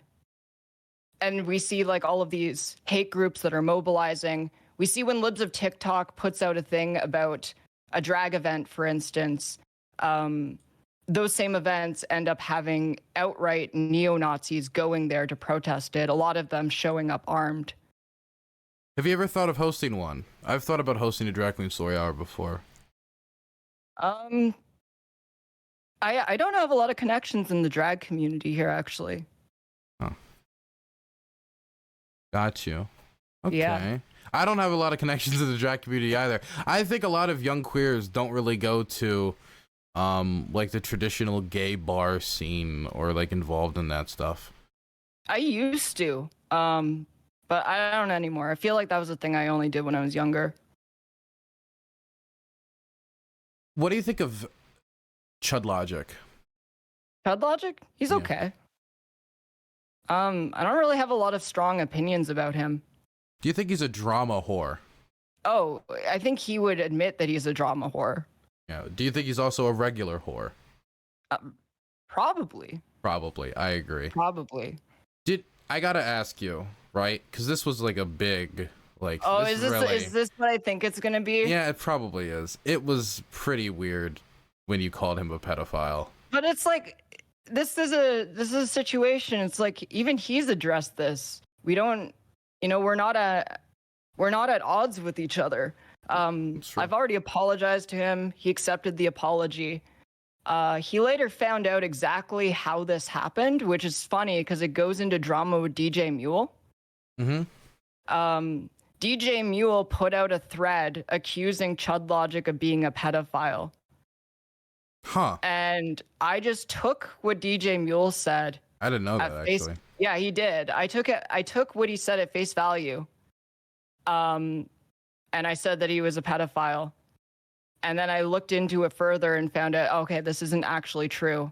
And when I tried to confront DJ Mule, it's like, why would you put out this information? If it wasn't true, he was trying to say, look, just because I put out this information doesn't mean you should have acted on it like that. That is your own fault. And then he blocked me. Damn. Wow. So you don't like this DJ Mule guy? No, not really. It seems like nobody likes DJ Mule. It seems like he has got like I think no if you're willing to put out a statement where you call someone a pedophile, you should be 100% on that, unless it's Keemstar. True. You can just call Keemstar a pedophile. True. Fair enough. Fair enough. He that's different because that one old man who just passed away recently.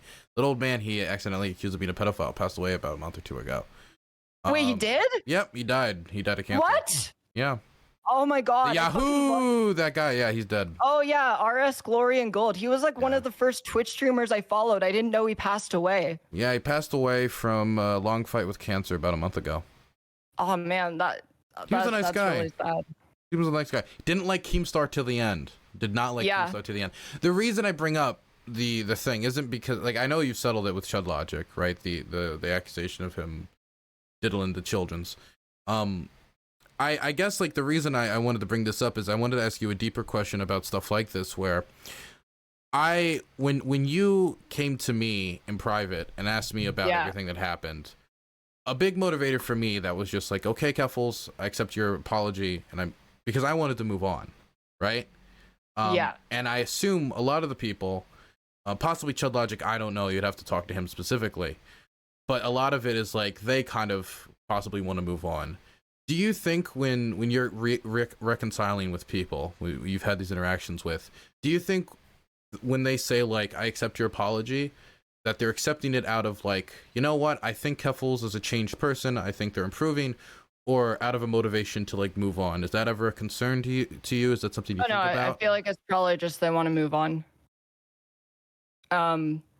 Because it's like, even if you accept the apology, that doesn't mean that your audience is going to accept it. That is true. It is audiences are generally unforgiving. Oh, absolutely. So I don't know. I really do want to move on. I'm still going to get into fights with people, but I'm picking my battles very carefully now. What's your rules for picking battles moving forward? They have to explicitly be right wing. That's like the big one. Damn, so no lefty in fighting. I don't want to do any lefty infighting. Wait, when you say right wing, what's your definition for right wing? Are you including liberals in here, or are you talking like Republican, conservative type? I mean, of course, I mean liberals, you know, because, you know, great helmsman Stalin said that liberals are basically fascists. Got you. No, Yes. I'm full of shit. I mean, like conservatives. I'm a Bidenite Banderite. I mean, like conservatives, Republicans, libertarians. I don't know if I would. I don't usually see libertarians I want to get into a fight with. I get in fights with libertarians quite a lot over Ukraine, but I also get invited to their conferences to speak. It's a dual. I have a weird relationship with the libertarians. Yeah, I mean, like one of the me. things They like me. I don't know why.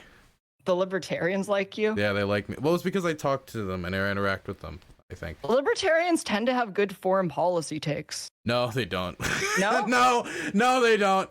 No, they don't. They do not tend to have good foreign policy takes. No.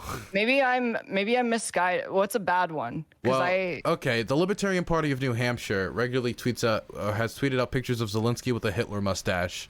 Okay, what comparing. the fuck? The National Libertarian Party is constantly talking about how we have to drop all aid to Ukraine. This is it's fucking weird. Like I was really disappointed. You know, obviously coming from the background of being in the Communist Party, just like seeing how they all are fucking glommed onto Russia right now when Russia is the aggressor in this situation. It's the thing is I remember I was at LibertyCon, and I was there to speak about the war, and I talked to people about this. I bounced it off of some libertarians that I was just chatting with about the idea of like, look, you guys are kind of participating in kind of fringe politics. A lot of you guys are in the Libertarian Party, which is a third party with basically no chance of success. But I mean, obviously, you might disagree with me on that. But if you're on the fringe of politics, there's going to be a certain amount of people who are there for contrarian reasons. Just like, I am different. I'm not like the rest of the sheep. Therefore, if it's popular to support Ukraine, which it overwhelmingly is in the United States and the Western world, and the majority of everywhere, basically, then you've got to take the other position. It seems like that a lot of the time for me, that they're just like, why are you accepting the mainstream media position? I was like, okay, maybe because the mainstream position is mainstream because it's correct. I think that's possible. That is a possible thing. Like, it's the mainstream position that the earth is round. And the reason it's the mainstream position is because it's correct. Right. Okay, you know what? I concede. You've definitely interacted with a lot more libertarians than I have. I have interacted with... Actually, I'm debating or talking to, I don't know. On Monday, I'm talking to Spike Cohen, who was the former vice presidential candidate for the Libertarian Party last election. So... See, yeah... This is completely out of the orbit of stuff that I pay attention to or cover on my own streams. Mm-hmm. I don't talk about foreign policy almost. Really? Well, okay, let me ask you a question. After the recent leaks about secret Chinese-American negotiations over MiG-29 fighter jet shipments to Ukraine, do you think the calculation not to send longer-range missiles in the MiG-29 fighter jets was a good one, considering the Chinese pressure on Russian generals over nuclear weapons? Good question. You know, I have a lot of strong feelings about this one, but I'm gonna go with my heart and say that whatever decision that the parties involved in think is the best one is the one that I'm going to support. Fantastic, brilliant commentary. I've already drafted you to the Azov battalion. Thank you. You're welcome. I'm very excited. You're welcome. You're gonna be in the Gender and Reconciliation branch. You're gonna be their PR guy, girl. I'm gonna do so much good PR for the Azov battalion. Thank you. That will actually get you in trouble for saying that with me, by the way. That will be the one thing that actually gets you in trouble. Oh no. That'll be the one thing that actually saves you in trouble. I'm not going to put Keffals in the Azov battalion. I'm going to put Keffals, obviously, with right sector. Yeah, which is much that one's worse. better. They have a cooler logo. I met right sector people. They're fucking terrifying. They're fucking scary. Like I didn't meet many Nazis in Ukraine. The only legit Nazi I met was a right sector guy. Just straight up like full German uniform, SS everything. It was fucking scary. They're like prison right wing. You know like the Aryan Brotherhood, like prison. Oh yeah. Like, they're like closer to that than they are like really like it feels like. Yeah, those are the only like explicit neo-Nazis I've ever met in person, just like former prison neo-Nazis. It's like like something about prison. Like skinheads. Do you think prison makes the neo-Nazis, or do you think they were like probably racist before going in? They're probably racist before going in, and then they just found community in prison. True, racist community. Yep. Were you ever racist? You know, that's a good question. I'm sure someone, I don't think so personally, but I'm sure someone would think so. So you were never racist? You never like with like black people, you were always not racist? Yeah, I think so. What about yourself? I would say for most groups. I'm starting to become like an unironic Maryland pan-nationalist, though. I'm starting to view other states a very negative way. Other states? Yeah, other states in the union. This isn't racism, but it is still bigotry.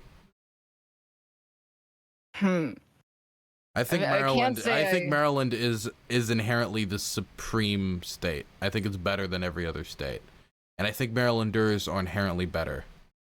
Yeah, I'm like this way about Quebec.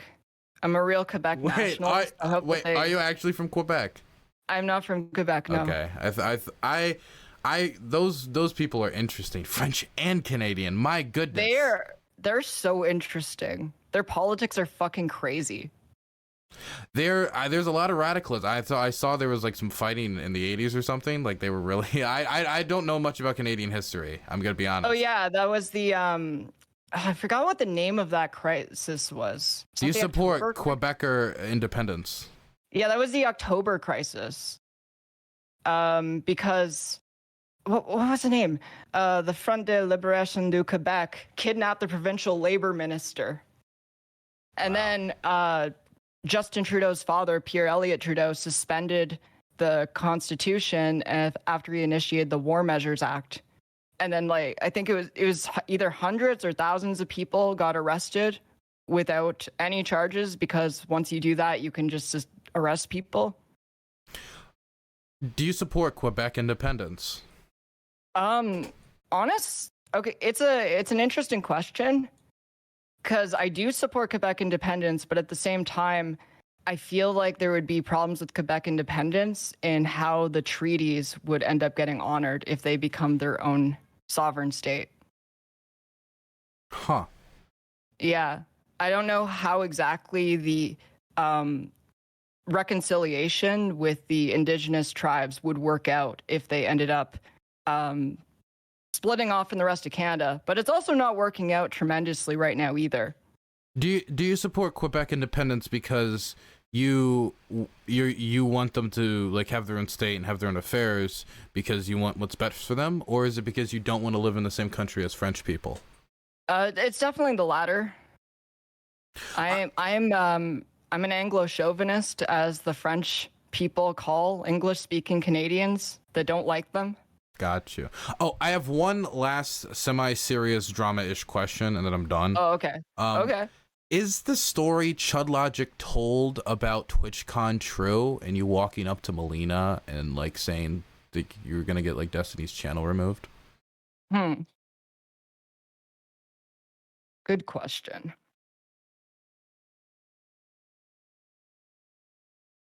Just give me 1 sec. Okay. I just got a message. No worries.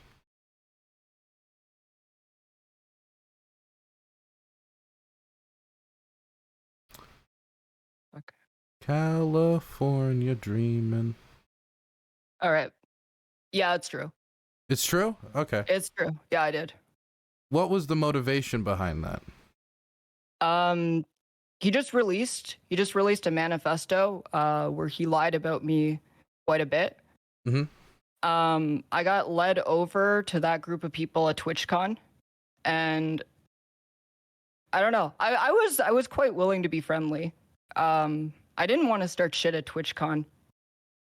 And then one of Melina's friends, I think, came up to me and said, "We're all pussies in person, aren't we?" And then I got mad.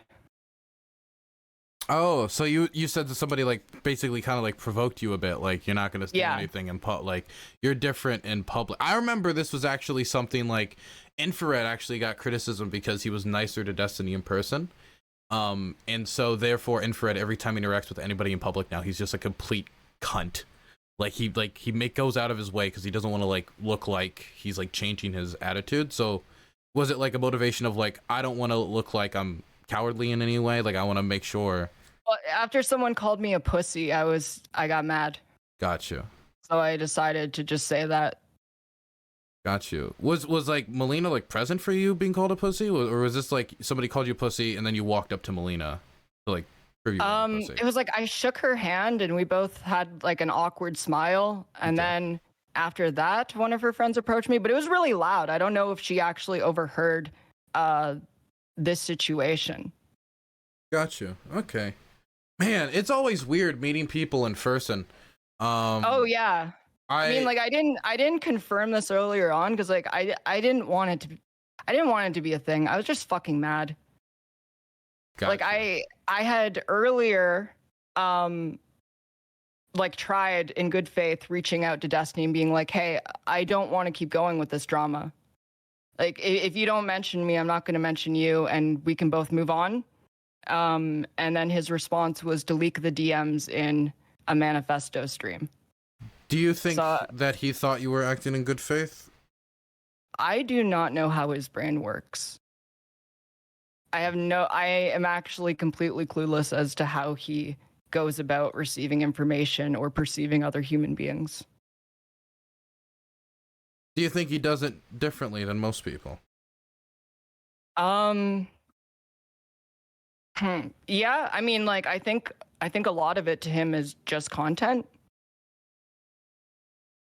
And I feel like that he has a bigger motivation not to back down even when he does fuck up, because he wants to posture to his audience. Do you think that same motivation exists for you? No. I don't think that same motivation exists to me, because my audience is okay when I am more vulnerable. So you feel like you're more willing to admit your mistakes? I think so. I think that he would have a much harder time, especially interacting with the red pill crowd, if he acted more like I do. Willing to admit mistakes. Willing to admit mistakes. Willing to be vulnerable when you are vulnerable.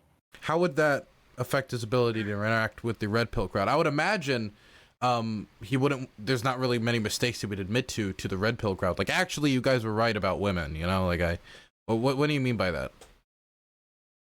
Oh, just that he would just like relentlessly get called a pussy. Oh, okay, got you. Isn't he already kinda? I mean, you know. Like, I watch those like chats sometimes in the red pill. I don't do red pill discourse because I'm 21 years old and I've, you know, a lot of my relationships have been dumb and messy. So wait, how old are you? I'm 21. 21. I started streaming when I was 18. Damn, Dylan.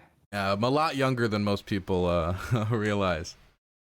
But I see his talks with them, and like people are fucking tearing him apart in comment sections and videos, like as like the pussy libtard soy boy. Definitely now that he has the blue hair. Don't you think the blue hair changes things? The blue hair is pretty funny. Does he still have pronouns, or? I have no clue. I don't think so. I don't think he does that anymore.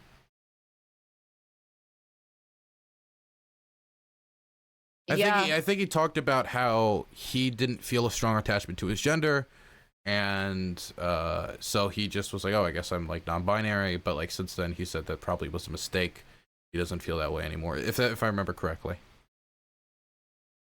Yeah, I think so. I don't actually pay attention to anything that he's doing. I haven't. The only time I ever end up talking to about him is when I have conversations like this, and people end up asking me about various things that have happened in the past several months, or my opinion on this or that. Mm-hmm. But I've never actually watched his content. Do you think it would ever be? I tried to do this with people I don't like. Do you think it would ever be useful to sit down and actually watch the person's content?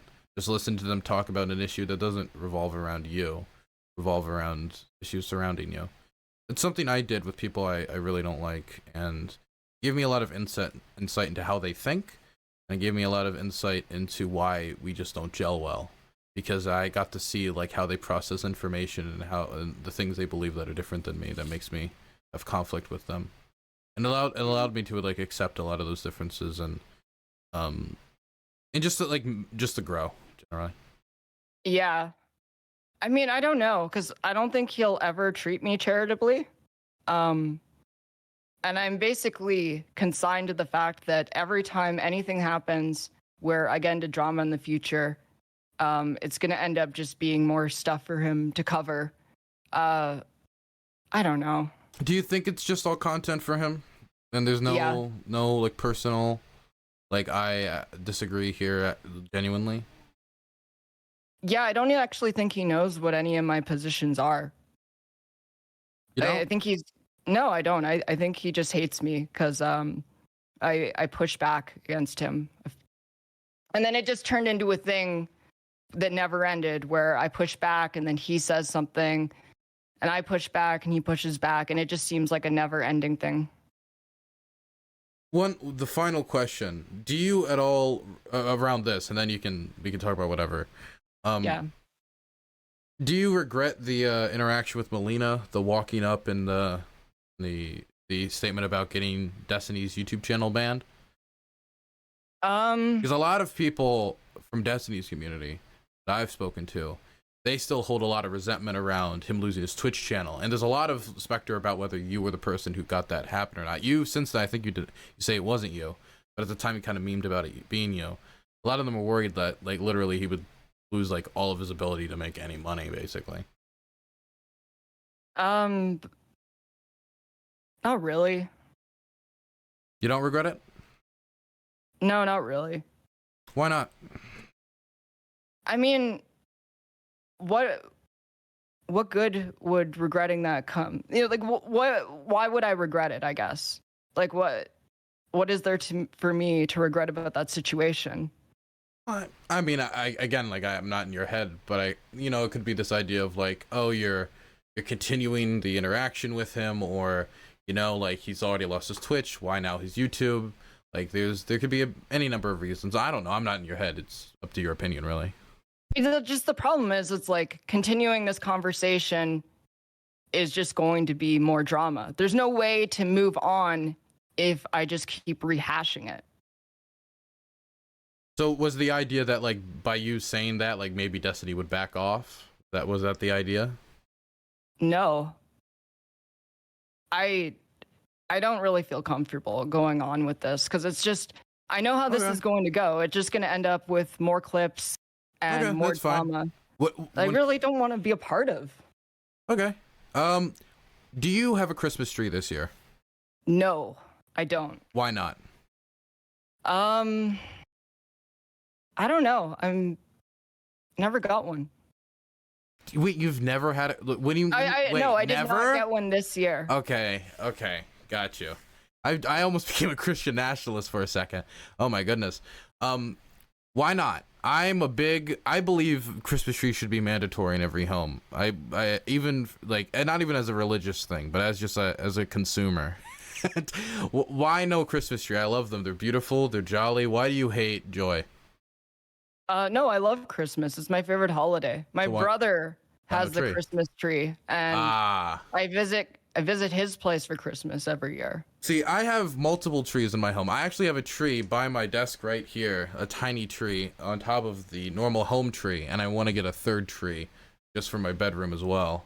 I'm very treed up. I'm an environmentalist. What is your favorite thing about Christmas? Getting to spend time with my family. I fucking love my family, and we don't get together very often. Why do you think you don't get together very often? I don't get to get together with my family that often because of like Ukraine and this work. Honest, the answer, I don't know. The answer is kind of sad. If you don't want to talk about it, you don't have to. I mean, I can. It's just gonna bum out every single chatter involved here. My family has not been very close since we lost my father to cancer a couple years ago. Yeah, that happens. Yeah. Was he like, we have family members that are kind of like matriarchs or like family members that keep everyone in contact. And when they pass away, it's kind of like, well, fuck, who's going to fulfill that role?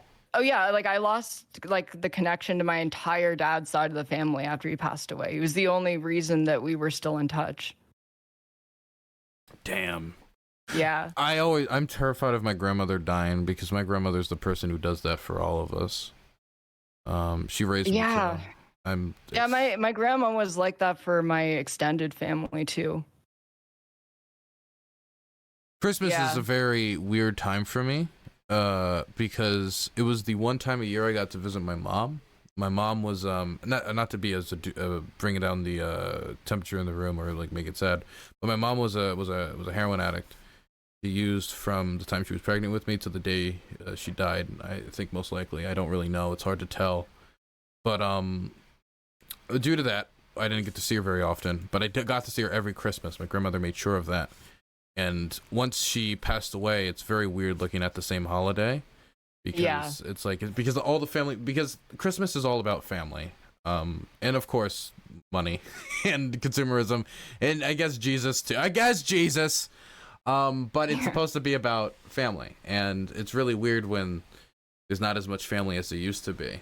So I guess I'm starting to think like, damn, is it my time to like, is it my job to expand the family through marriage and having kids? Is it like my job to carry on the family name? Like I'm getting to that age where I'm starting to think about that.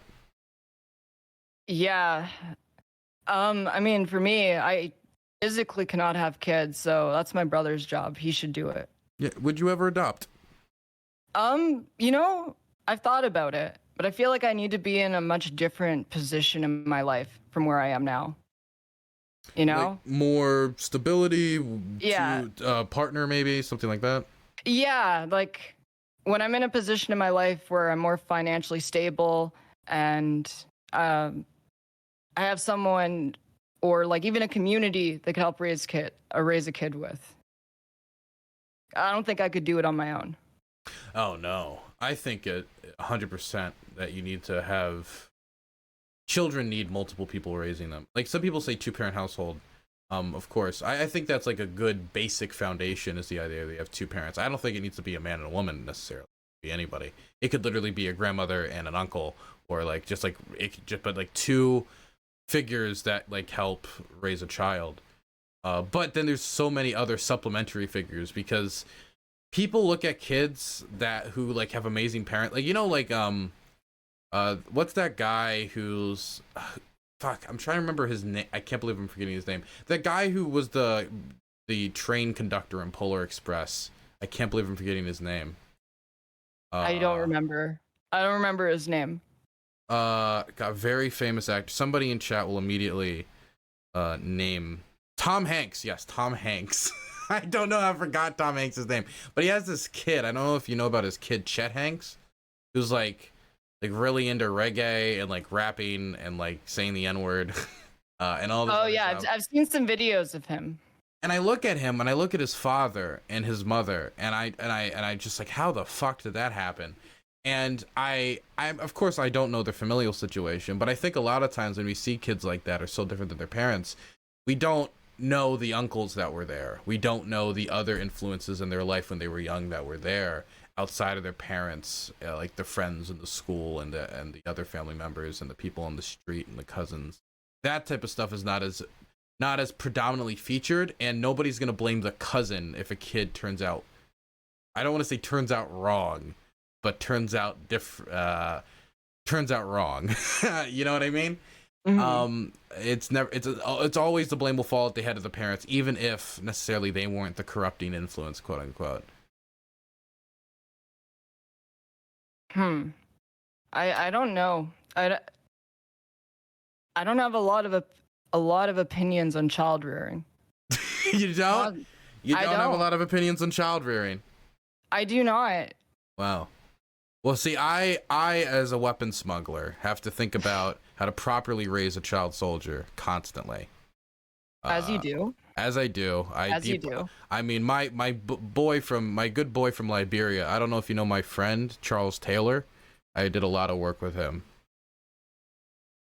and I learned these skills while working with Charles. Big C is what we call. How many child soldiers in Ukraine have you trained personally? How many have I trained personally? I would say about 20 or left, 1,000 trained. No, I shouldn't joke about this. I unironically, there are there's not many actually, my grandfather was kind of a child soldier. What? My grandfather, oh fuck, actually, I don't think I can talk about this. Never mind. I forgot I can't actually talk about that. I can't talk about this. Never mind. It's Vietnam. People signed up a little bit younger and lied about their age. And technically, you're not supposed to talk about it. I forgot about this. You're not supposed to talk about it. You're not supposed to talk about it when you're 17 and you sign up when you're 17. You just lie about your age. And then they find out you're 18 and it's like, oh, never mind. Well, we can't do anything about it now. I slipped. What happens if you do? Nothing happens if you do, but you're not supposed to. Not supposed to talk about it. Little whoopsie. A little whoopsie doopsie. But there was a lot of that during Vietnam. People signing up when they were 16, 17, like going over there and fighting when they were way younger than they should have. A lot of that in World War II, too. I wonder how much of that still happens. How many people in service today are like 17, 16? I would assume it's basically zero these days. Our paperwork must have gotten better by now. What else is the Pentagon spending all that money on?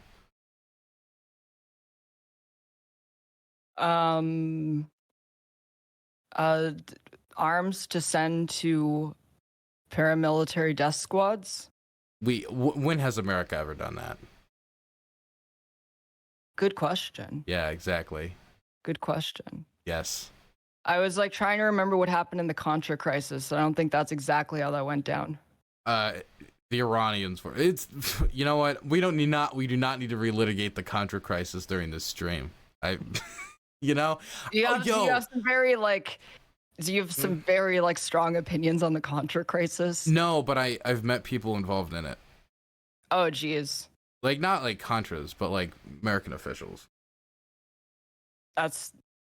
Yeah, no, I totally get it. Yes, you know. wait, what do you say? I get it. I'm not like subservient to these people. No, I'm not covering up for the Contra scandal. I knew someone who was in FARC. And I knew better than to like ever bring it up. Oh yeah, like these are things you don't bring up with people. It's like I don't like ever bring up a veteran's military service unless they bring it up. It's because you're just like these are things people don't like to be hounded about, and these are like very personal, private experiences. And obviously the Contra scandal is a little bit different than like serving in World War II, but like yeah, these are not things you bring up in casual conversation. Yeah. I mean, so are any death squads lately? It's not like something you bring up in combos. Yeah. I'm glad we could talk about the Hippy Dippy thing. I did talk to Danabo about it a while ago. Danabo. I love Danabo. Danabo's great. Yeah, he's pretty cool. Yeah, he's always working in the background. Trying to keep good relations between people. He's super cool. He's been very helpful for me recently. He's stepped up. He's edited a lot of my content. He's been extremely helpful for me. He's been a guiding hand in my young life. I'm glad. Thank you very much. I don't usually trust the British, but he's one of the good ones. They can be okay sometimes. Yeah, he doesn't like it when I mock his accent though, and I do it quite often.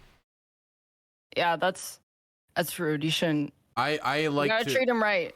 You don't take it for granted. Are you saying I should not mock the ethnicity of my employees? Yes. I think that one's fair. That's unless he wants me to. Cucked SJW nonsense, Keffals. Look, I can't mock the ethnicity of my employees. I don't even have blue hair. How dare you? That's true. Only Destiny has blue hair. I don't even have pronouns. True. I wish. Look, this sounds fucked, but I wish Destiny kept his pronouns a little bit longer until he had fucking blue hair. Just very sad. I feel like that's that's blue balling me a bit. Anyway, I don't know what else there really is to discuss. Is if there's anything else you wanted to bring up, now would be the time. I'm probably gonna end the stream. Yeah, fair. I'm gonna probably keep going. Okay, I'll read you then. But be careful because I 100% have DGGs in here. They're Taliban agents, okay? Oh, it's okay. I mean, you know, me and Steven, we go way back. Oh, we've been friends for many years. What do you think of Gappy, by the way? I fucking love Gappy. What's up with Gappy? I love Gappy. He's a great guy. I don't have strong opinions about Gappy. Okay, I love Gappy 5. He's fantastic. I don't fucking even remember. He called me out once a long time ago for something, and I don't remember what it was. Got you. Okay. And he said I was like a bad influence on the trans community or something. Oh, damn. I actually don't know any of that. Somebody just in chat. Yeah, I barely know what that shit was about either. It felt like it felt really out of pocket. Really out of pocket. True. Yeah. I know. Yeah, I love Gappy. He's fucking great personally on my level, but I don't know his interactions with you, so I was just curious. Anyway, thank you so much. Arigato. You have a nice night. You have a nice Christmas. I don't know. I'm probably not going to talk to you again until Christmas. Probably past Christmas. I don't know. But if you need to bring up anything, talk to me about anything. If you want to stream again, just let me know, okay? Okay, thanks, Dylan. Awesome. You have a good one. Bye-bye. You too. Huh. Ha ha ha. Ha ha ha. What a conversation. What a conversation that was. What do you guys think of that conversation? I am generally okay with it. I'm happy with that conversation. I wanted to, the people were asking me why I had the conversation. What was my goal with the conversation? My goal with the conversation was to just see what happens, unironically. I was just interested because I've never talked to Keffals. Considering everything that happened between us, I was interested in just having a conversation.